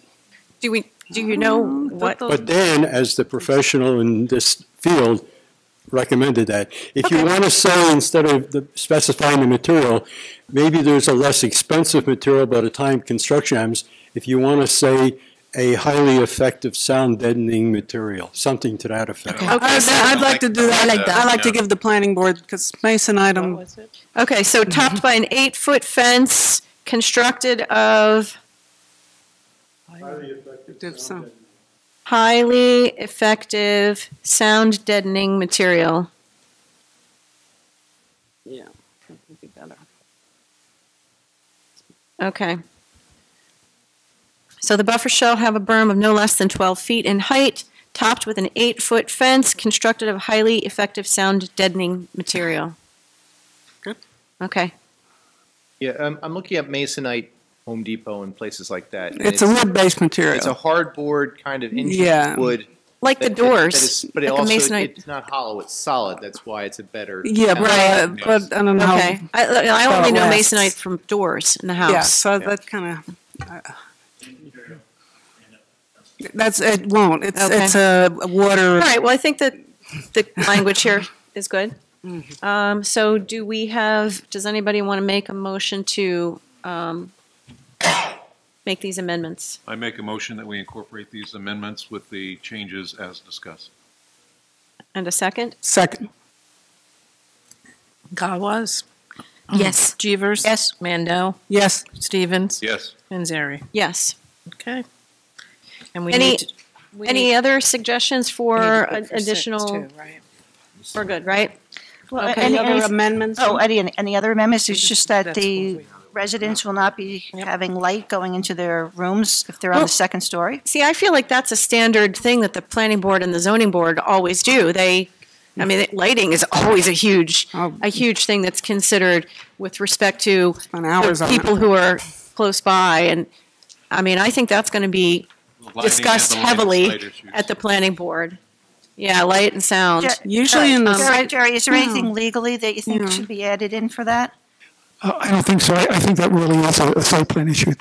Usually it's down to how the light, whether it's down, facing down, Exactly, facing up, how, how many lumens. I know it's usually pretty extensive. Okay, what do we do now? We got to do the same with 06. Okay. Yeah, I only brought it up because it came up in an application, Nassau Park, and apparently there was a deed restriction that we really didn't. Okay. Right. Some of us didn't know so about it. So we're on to the next part of this one. Okay, so that takes care of 05. Now we're on to 06. Amendments for 06. Same amendments for 06. An ordinance to amend and supplement the Code of the Township of West Windsor, 1999, creating a new Part 7 entitled Route 1 Penn's Neck Business Commercial Redevelopment Area and amending the Code of West Windsor to create a Route 1 Penn's Neck Business Commercial Redevelopment Zone. Yeah. You're going to open the public hearing? You vote on the Yes. previous amendment? Opening the public hearing. Anybody wish to speak on this? No, yeah. Sit down. This is the second one. Yeah, but did you vote on 05? Yes, I heard We the voted, motion and second. I For the didn't. amendments. With the amendments You slept through. No. did we vote? No, We I don't did. think, We voted I on don't the think you amendments. voted. You voted on the amendments. Yeah, That's on the all we're amendments. doing. Yes, we That's did. the only thing we can vote on right now is the amendments, because it has to be reintroduced. Right. So now we go on to the next one. Right. We'll hear, discuss, and then vote on those amendments. Yes. And then that'll be also reintroduced. Okay. Gene O'Brien, 13 Green Drive. As planning board chair, I made myself available and have had discussions with different residents. One of them, Ms. Rubo, came up tonight and made reference to the status of Varsity Avenue. And I am suggesting that there be no specificity in either of these ordinances pertaining to that, so that once we find out what specific approved permitted uses are going to be on the tract of ground, we'll know better what to do. But I have advocated that we definitely close off leaving the commercial area onto Varsity Avenue. That is for concerns of safety and traffic in the neighborhood with the kids and stuff like that. I feel that allowing entrance into the commercial development from the neighborhood via Varsity Avenue would give the folks a much easier and safer way to get to the services being provided. Otherwise, the circuitous routes that would have to be taken are really ridiculous. But the township has the authority to make that decision. Let the planning board hear the specific site application, and the ordinance does require that it be one application for the entire tract of land. Let us hear what the uses are going to be and make a recommendation to council as to what should be the disposition of Varsity Avenue. Thank you. Thanks for bringing that up. I wanted to mention that before. And just, Jerry, I just want to confirm, and Kevin, that we don't have to make a decision right now with regard to Varsity, and the township has the right to decide what to do with that. It's a township road. At any point in the process, we can decide to make it one way the other way, close it off completely, whatever we want to do. We don't need to protect that right. We just have that right, correct? Right, exactly. And it would be certainly premature at this point to make those judgments. Okay, thank you. Good evening, Guy Pearson, 241 Fisher Place. In listening to you, this body up here tonight, you've already, through your language that you've used, have already going forward this project. Your job tonight was either to go forward or not to go forward. You're already saying, can we close this at a later part of this process? If you look at your flow chart, we're more than halfway through. We're on the second part. We're on like the third quarter of that part. So you've already decided you're going to go ahead with this project to give a damn what residents want and what's best for our neighborhood. We have planning board people here who are making decisions for our neighborhoods, our personal neighborhoods. They don't live in our neighborhoods, but they're making the decisions on that neighborhood. Going back to why they changed the zoning to give it more space. For what? You know what more space did? The bigger area you got, that means you could have a bigger project going. And the idea of having 100 foot from, not 100 foot from the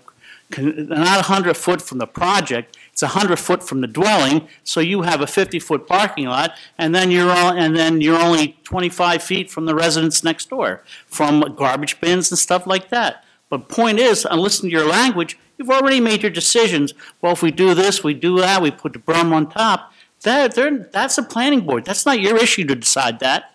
That's the planning board's to decide that. Your issue is to decide yes or no to go forward with this project. And you're not listening to the residents that say, no, don't go forward. Because those properties, you have to go back. If they were properties been owned for 10 years and now falling on disrepair, you know what that is? That's built-in obsolescence so that it could get rezoned for a blight area and redevelopment. That was built in by the property owner, so these buildings fail and get rezone it. So this has been in the works, not in the next couple of a year ago. This has been in the works 10 years ago when the person purchased the property and decided to let it go to disrepair. Thank you.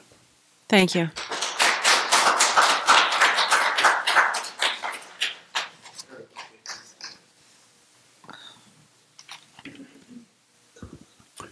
Jerry Foster, 15 Suffolk Lane. The idea of the strip mall being a gateway to West Windsor, I honestly believe that if you showed people the development that's down in Lawrence, right, that's at Baker Basin, it's right on Route 1, same side of the street as we're proposing for this Penn's Neck one, right? If you showed them that particular development and asked them, where is this development? Anywhere in the U.S. And I think the answer could be, well, it could be anywhere in the U.S. because there's nothing that says welcome to any kind of place in a strip mall. A strip mall is not a gateway to a community because there are hundreds, thousands, maybe tens of thousands of strip malls that look essentially alike, scattered all across New Jersey to begin with, and all across the United States to begin with. It is not a place-making development.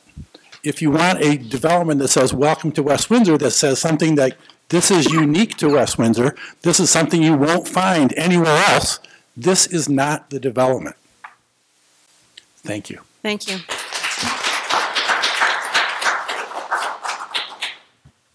Anyone else? Motion to close the,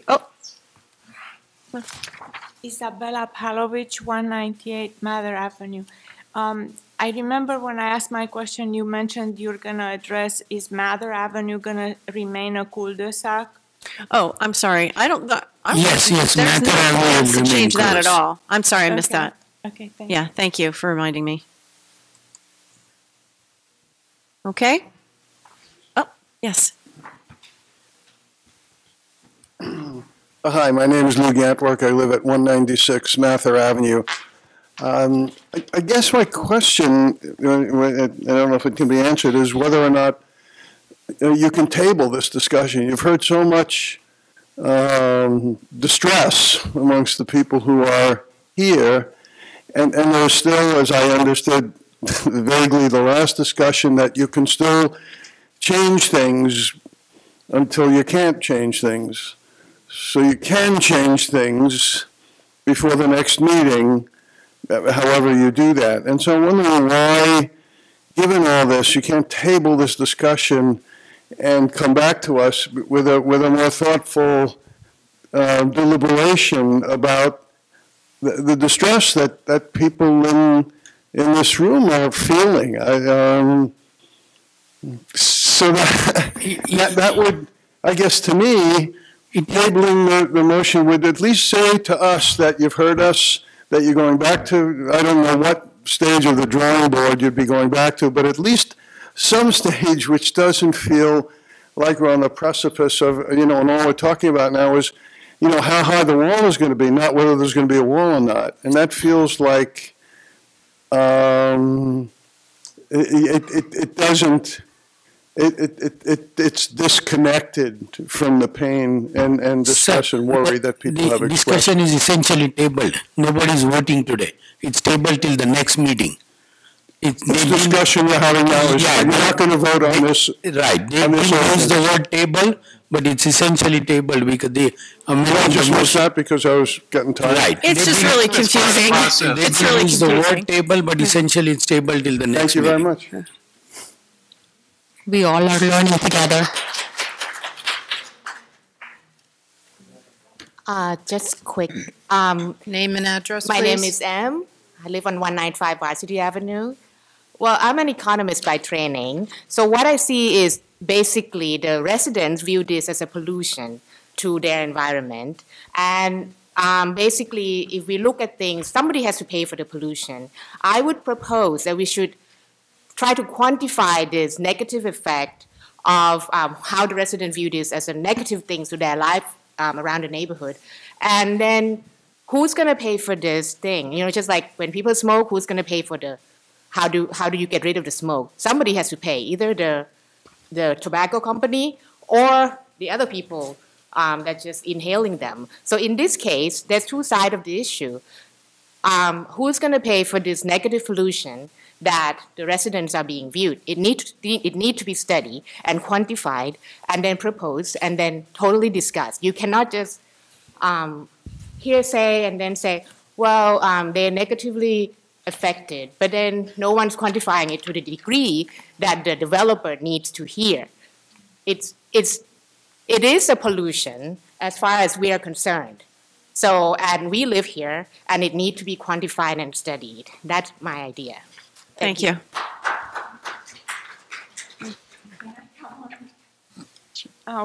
198 Mather Avenue. So I mentioned before Your that name, Miss? Isabella Palovich. Thank you. I just moved to the neighborhood in 2018, and I was hoping to be here to stay for the rest of my life because it is such an idyllic neighborhood, so precious, such a gem. But this whole proposition changes the whole view, and we pay such high taxes. If you would know how I struggle to pay the taxes, and just to know that everything is turned upside down right now with this whole proposition. And the vibration in this whole room was, please don't do this to us. Because we lived here for 45, some people lived here for so many years, you know. And I guess what I'm hoping is to address your mind and your heart as well, to reconsider what you're doing and ask our vote. I just found out 2 days ago when you dropped off the pamphlet in the mailbox because I'm new. I didn't look on the website. Now I'm gonna do that. But you know, if I were you, I would go from door to door and ask the people that live there and dedicated their whole savings to be able to live there. Do you agree with this? Do you agree with this? I mean, that's the humane way of dealing with something like this. We're a unique area. You should treasure us for what we are. Thank you. Thank you. Hi, I'm Barbara Gantwork, 196 Mather Avenue. My question is, I'm a little confused about what happened. I thought you voted on something about a higher berm with masonite on it. And I didn't understand saying you tabled everything. Can someone just explain to me what was voted on, what amendment was voted on? Yes, there was what tabling means. There was a motion, there was an ordinance on the agenda as published on the website. You can take my copy. These are the changes that they voted to make to the ordinance. In addition to whatever is on there, they added the masonite wall on top. Not masonite. Sound barrier on top. So at the next meeting, that new ordinance will be up for first reading, and then the second meeting in February, which is February 27th, that will be voted on. So you're welcome to take this copy. No, that's okay. I just think that gives the impression that you are moving forward with changes, recommending changes to the size of the wall, as opposed to whether to move forward with the project. And that's our concern. If I may, what happened so far today doesn't represent a decision by the governing body to move forward. The ordinance is going to be reintroduced. It'll be reintroduced, assumedly, and then after that there'll be a public hearing in which everybody will have an opportunity to speak. But no decision has been made on the merits, and the decision that was made about the amendments was solely for the purpose of having a document, another ordinance that could be reintroduced. Thank you. Hello, Pamela Rubo, 6 Coventry Circle. I just, somebody had just said it, but I just want to offer, many of you walked our neighborhoods to ask us to vote for you and that you were going to listen to us. So I would like to ask you to walk our neighborhoods and knock on our doors and talk to us one-on-one about what's happening within our neighborhood. You ask us to go on a limb and vote for you, and we're asking you to do what you promise. Walk our neighborhood, talk to us individually, one-on-one. You see us at church, you see us in the bagel hole, you see us around, talk to the neighbors, talk to us about what's happening instead of always just having to come into here. Nobody has knocked on my door or other people's door, around my side of the neighborhood to see what's happening. So I would offer that to you. I'm home all the time. Thank you. Yeah, Jerome Keeler, 252 Varsity Avenue. I'll echo that last comment. I honestly feel like I've become the mayor of Penns Neck in the last 6 months because there's no way to get people to know about things like this without going to every single house because we don't have a small town paper that the people read every day, as I was discussing with Mike last night. It's not anyone's particular fault, but in a town like this, to get the news out, I've had to go door to door. Second, I want to echo the concern. I want to echo the concern about the severity that people are expressing. It's come to the point where, honestly, people are talking about moving, including me and my wife. At first it was the development on Varsity. She said, "Oh, we got to move." The development on Route 1, and she said, "Oh, we got to move." And I said, "Oh, that's not worth moving for." And then I found out more about Avalon, and I said, "Okay, if they do both those things, we'll move." I mean, West Windsor is becoming now like Manhattan or San Francisco. Everyone wants to live there, except the people who now live there, and they don't want to live there anymore because everyone else is going to move there. That's not a good problem for a town to have, and we have it, and it's getting worse. So I think that you need to be aware of that. I don't want to see one person after another in Penns Neck start moving out because of what it's turning into. There are people on Varsity, one house immediately next to the development, next to Felice, is that her name? Felice's house, the people, one over from her, have decided to move. They claim that it's because of a work-related thing, but I'm not entirely sure because they never wanted to talk about the development with me, except I knew they were against it. So that's how much of an impact these kinds of things have. I just hope that you really understand that and that you'll continue to find ways to talk to the community in the absence of any particularly effective things such as a community daily paper. Something you need to think about. Thank you. Thank you.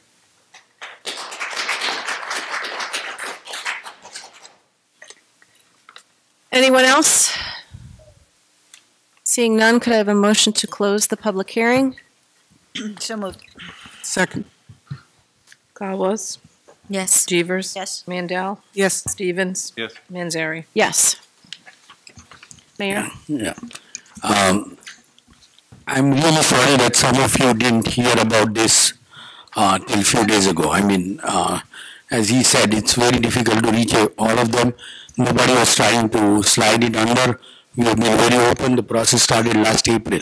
That was the first time it was discussed in the council. Then it was discussed in planning board, then discussed in council again.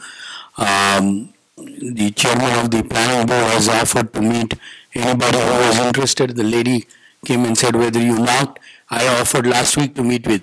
Even from India, I offered to come and meet with anybody. Nobody took me on. Mike has offered to come and meet with everybody.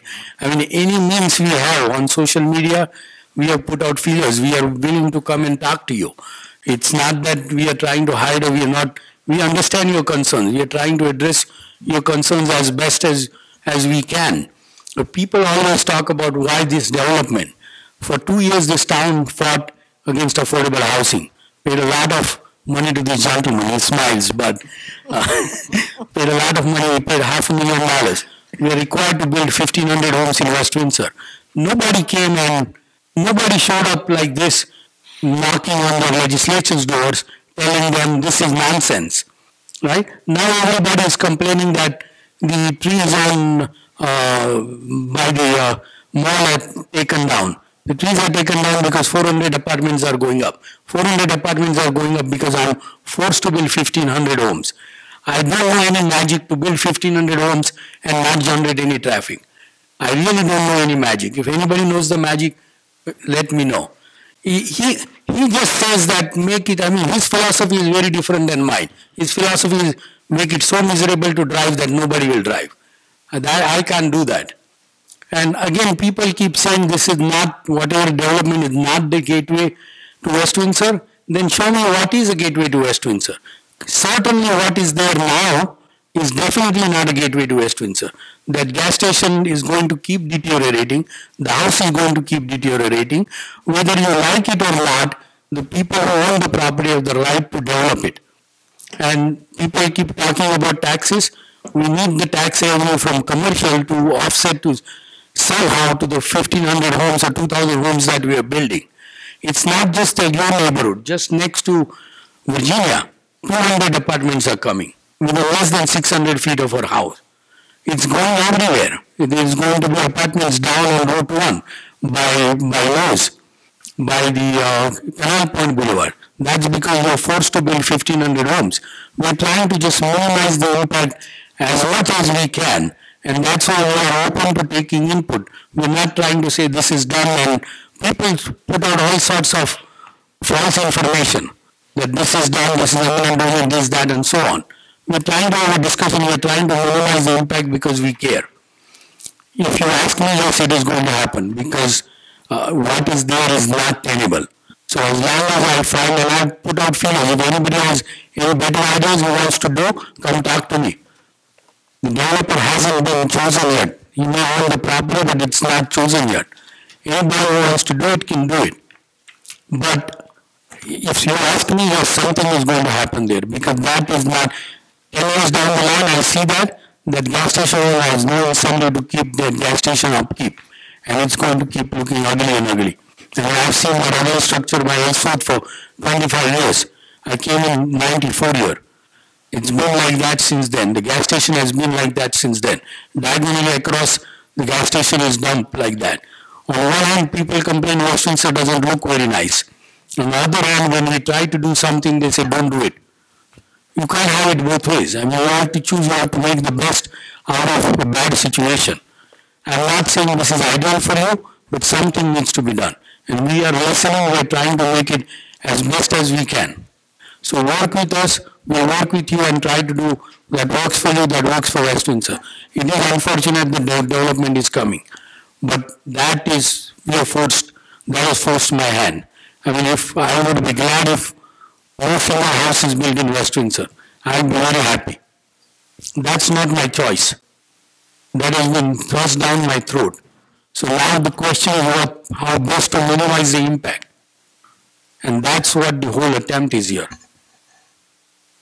Thank you. Okay, does anybody have any additional comments? I'm sorry, the hearing is closed. I'll wait after the meeting and talk to you for 2 hours if you want. I have no problem. You're just basically saying it's a done deal. So, okay, do we have a motion to make the same amendments to 06 as we made to 05? So moved. Second. Gawas? Yes. Jeevers? Yes. Mandel? Yes. Stevens? Yes. Manzari? Yes. Okay.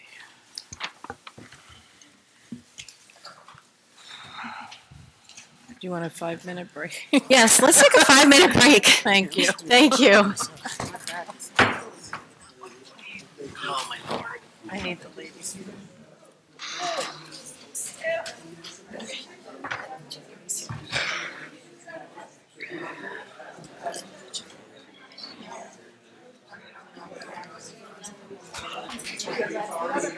Okay.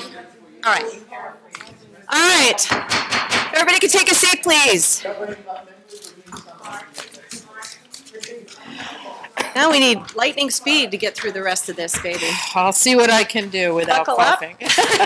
Buckle up, ladies We and have a gentlemen. lot to do still. All right, we have a consent agenda to get through. Okay, 2020 R037, authorizing the appointment of Mr. Joseph as alternate 2 member on the Affordable Housing Committee for a 3-year term to expire on December 31st, 2022. 2020 R038, authorizing the appointment of Mr. Tyndall as a member on the Agricultural Advisory Committee to fill the unexpired term to December 31st, 2020.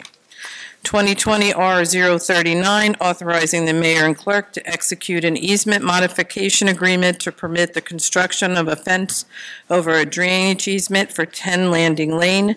Bills and claims. Okay, does anyone need anything pulled? Nope. Nope. All right, motion to approve? So moved. Second. Awas? Yes. Jeevers? Yes. Mandel? Yes. Stevens? Yes. Manzari? Yes. Recommendations from administration and council clerk. 2020 R040, authorizing the chief financial officer to increase the contract with Rotterman Roth LLC for labor council services by $3,009.75 for a total not to exceed of $71,009.75. 2020 R041, authorizing the mayor and clerk to execute a professional service agreement with Visual Computer Solutions for police extra duty scheduling and processing services for 2020. 2020 R042, authorizing the mayor and clerk to execute a professional service agreement with Piazza and Associates to perform affordable housing services for 2020 for $18,000. 2020 R043, authorizing the mayor and clerk to execute a professional service agreement for the reappointment of Warm and Koricki CPA RMA, a partner in the firm of Suppley Clooney and Company for audit and LoSAP review, $27,450. 2020 R044, authorizing the mayor and clerk to execute a professional service agreement for the reappointment of McManaman, Scotland and Bauman LLC as bond counsel and redevelopment attorney for 2020. 2020 R045, authorizing the mayor and clerk to execute a professional services agreement for the reappointment of Phoenix Advisors LLC as financial advisor for 2020, $3,800. 2020 R046, authorizing the mayor and clerk to execute a professional service agreement for the reappointment of Rutterman Roth LLC as labor attorney for 2020 for $50,000.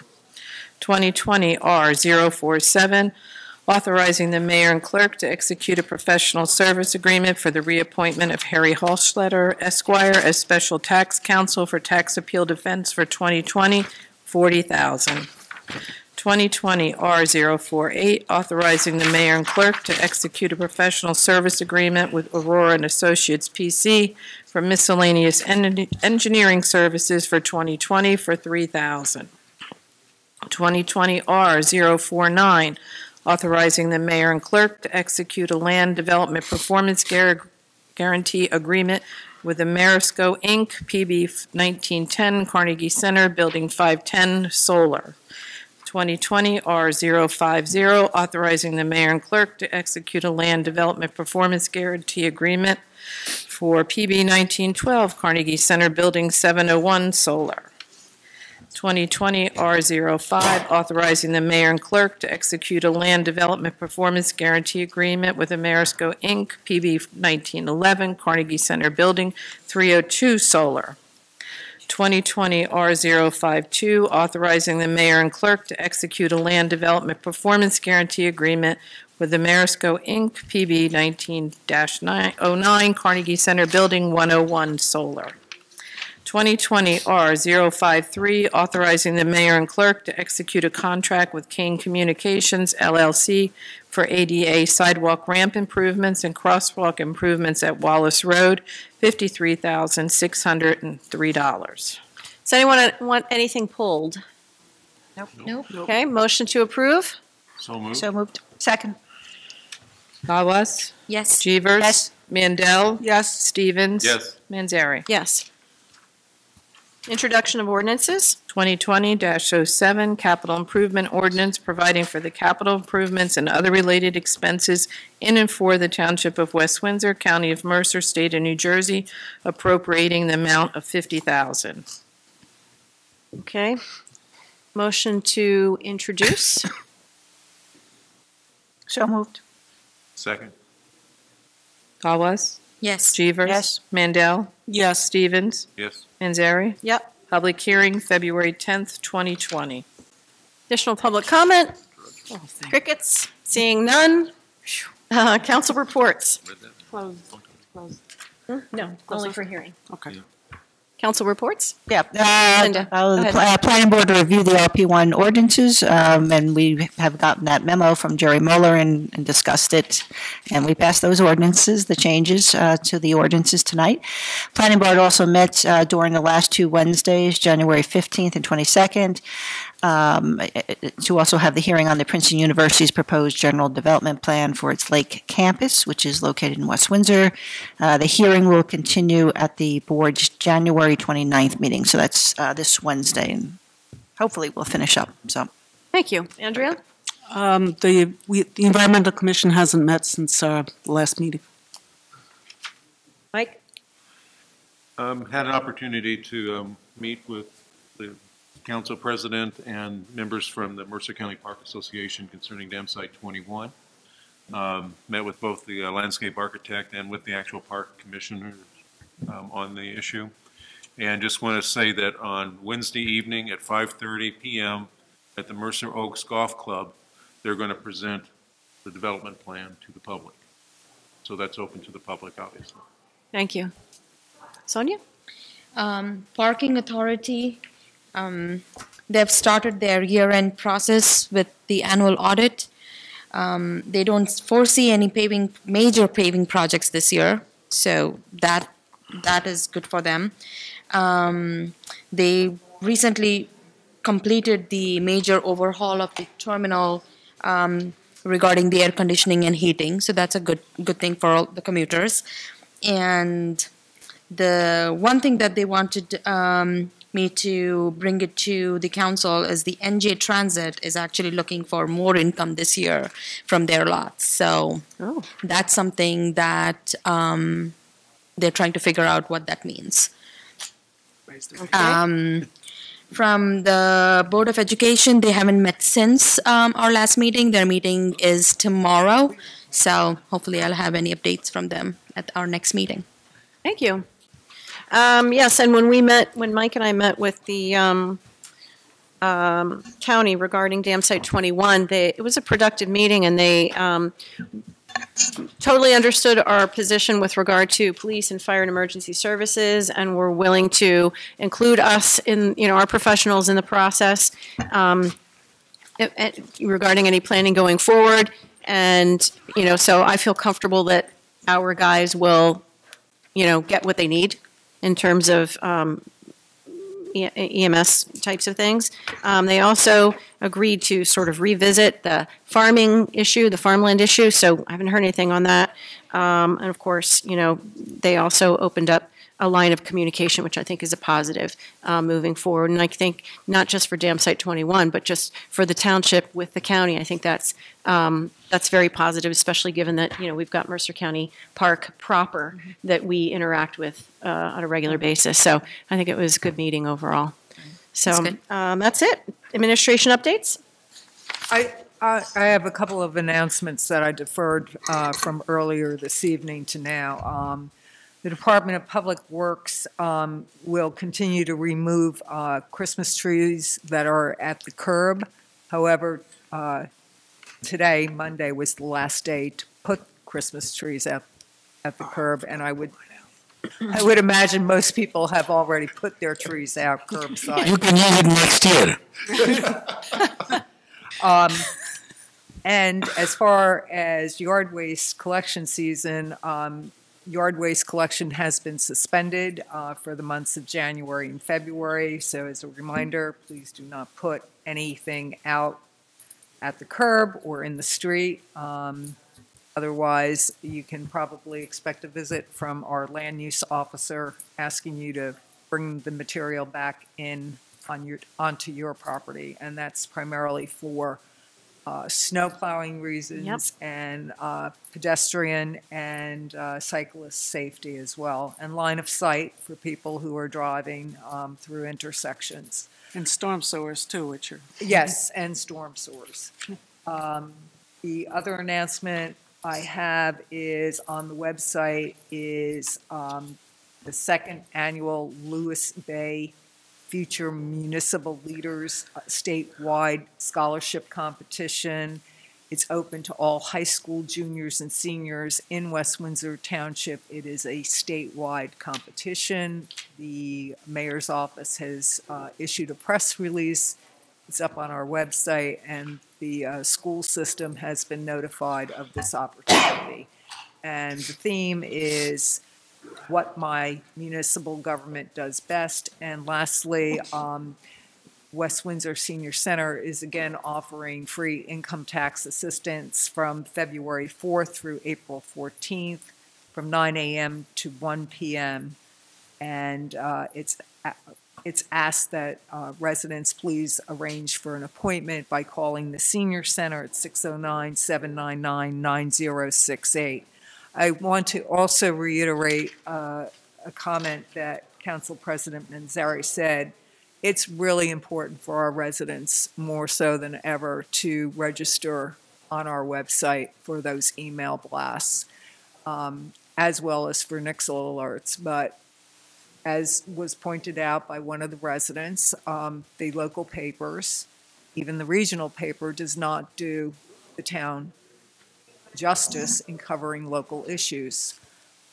We've fallen by the wayside. I don't know if it's technology and Facebook has become the newspaper.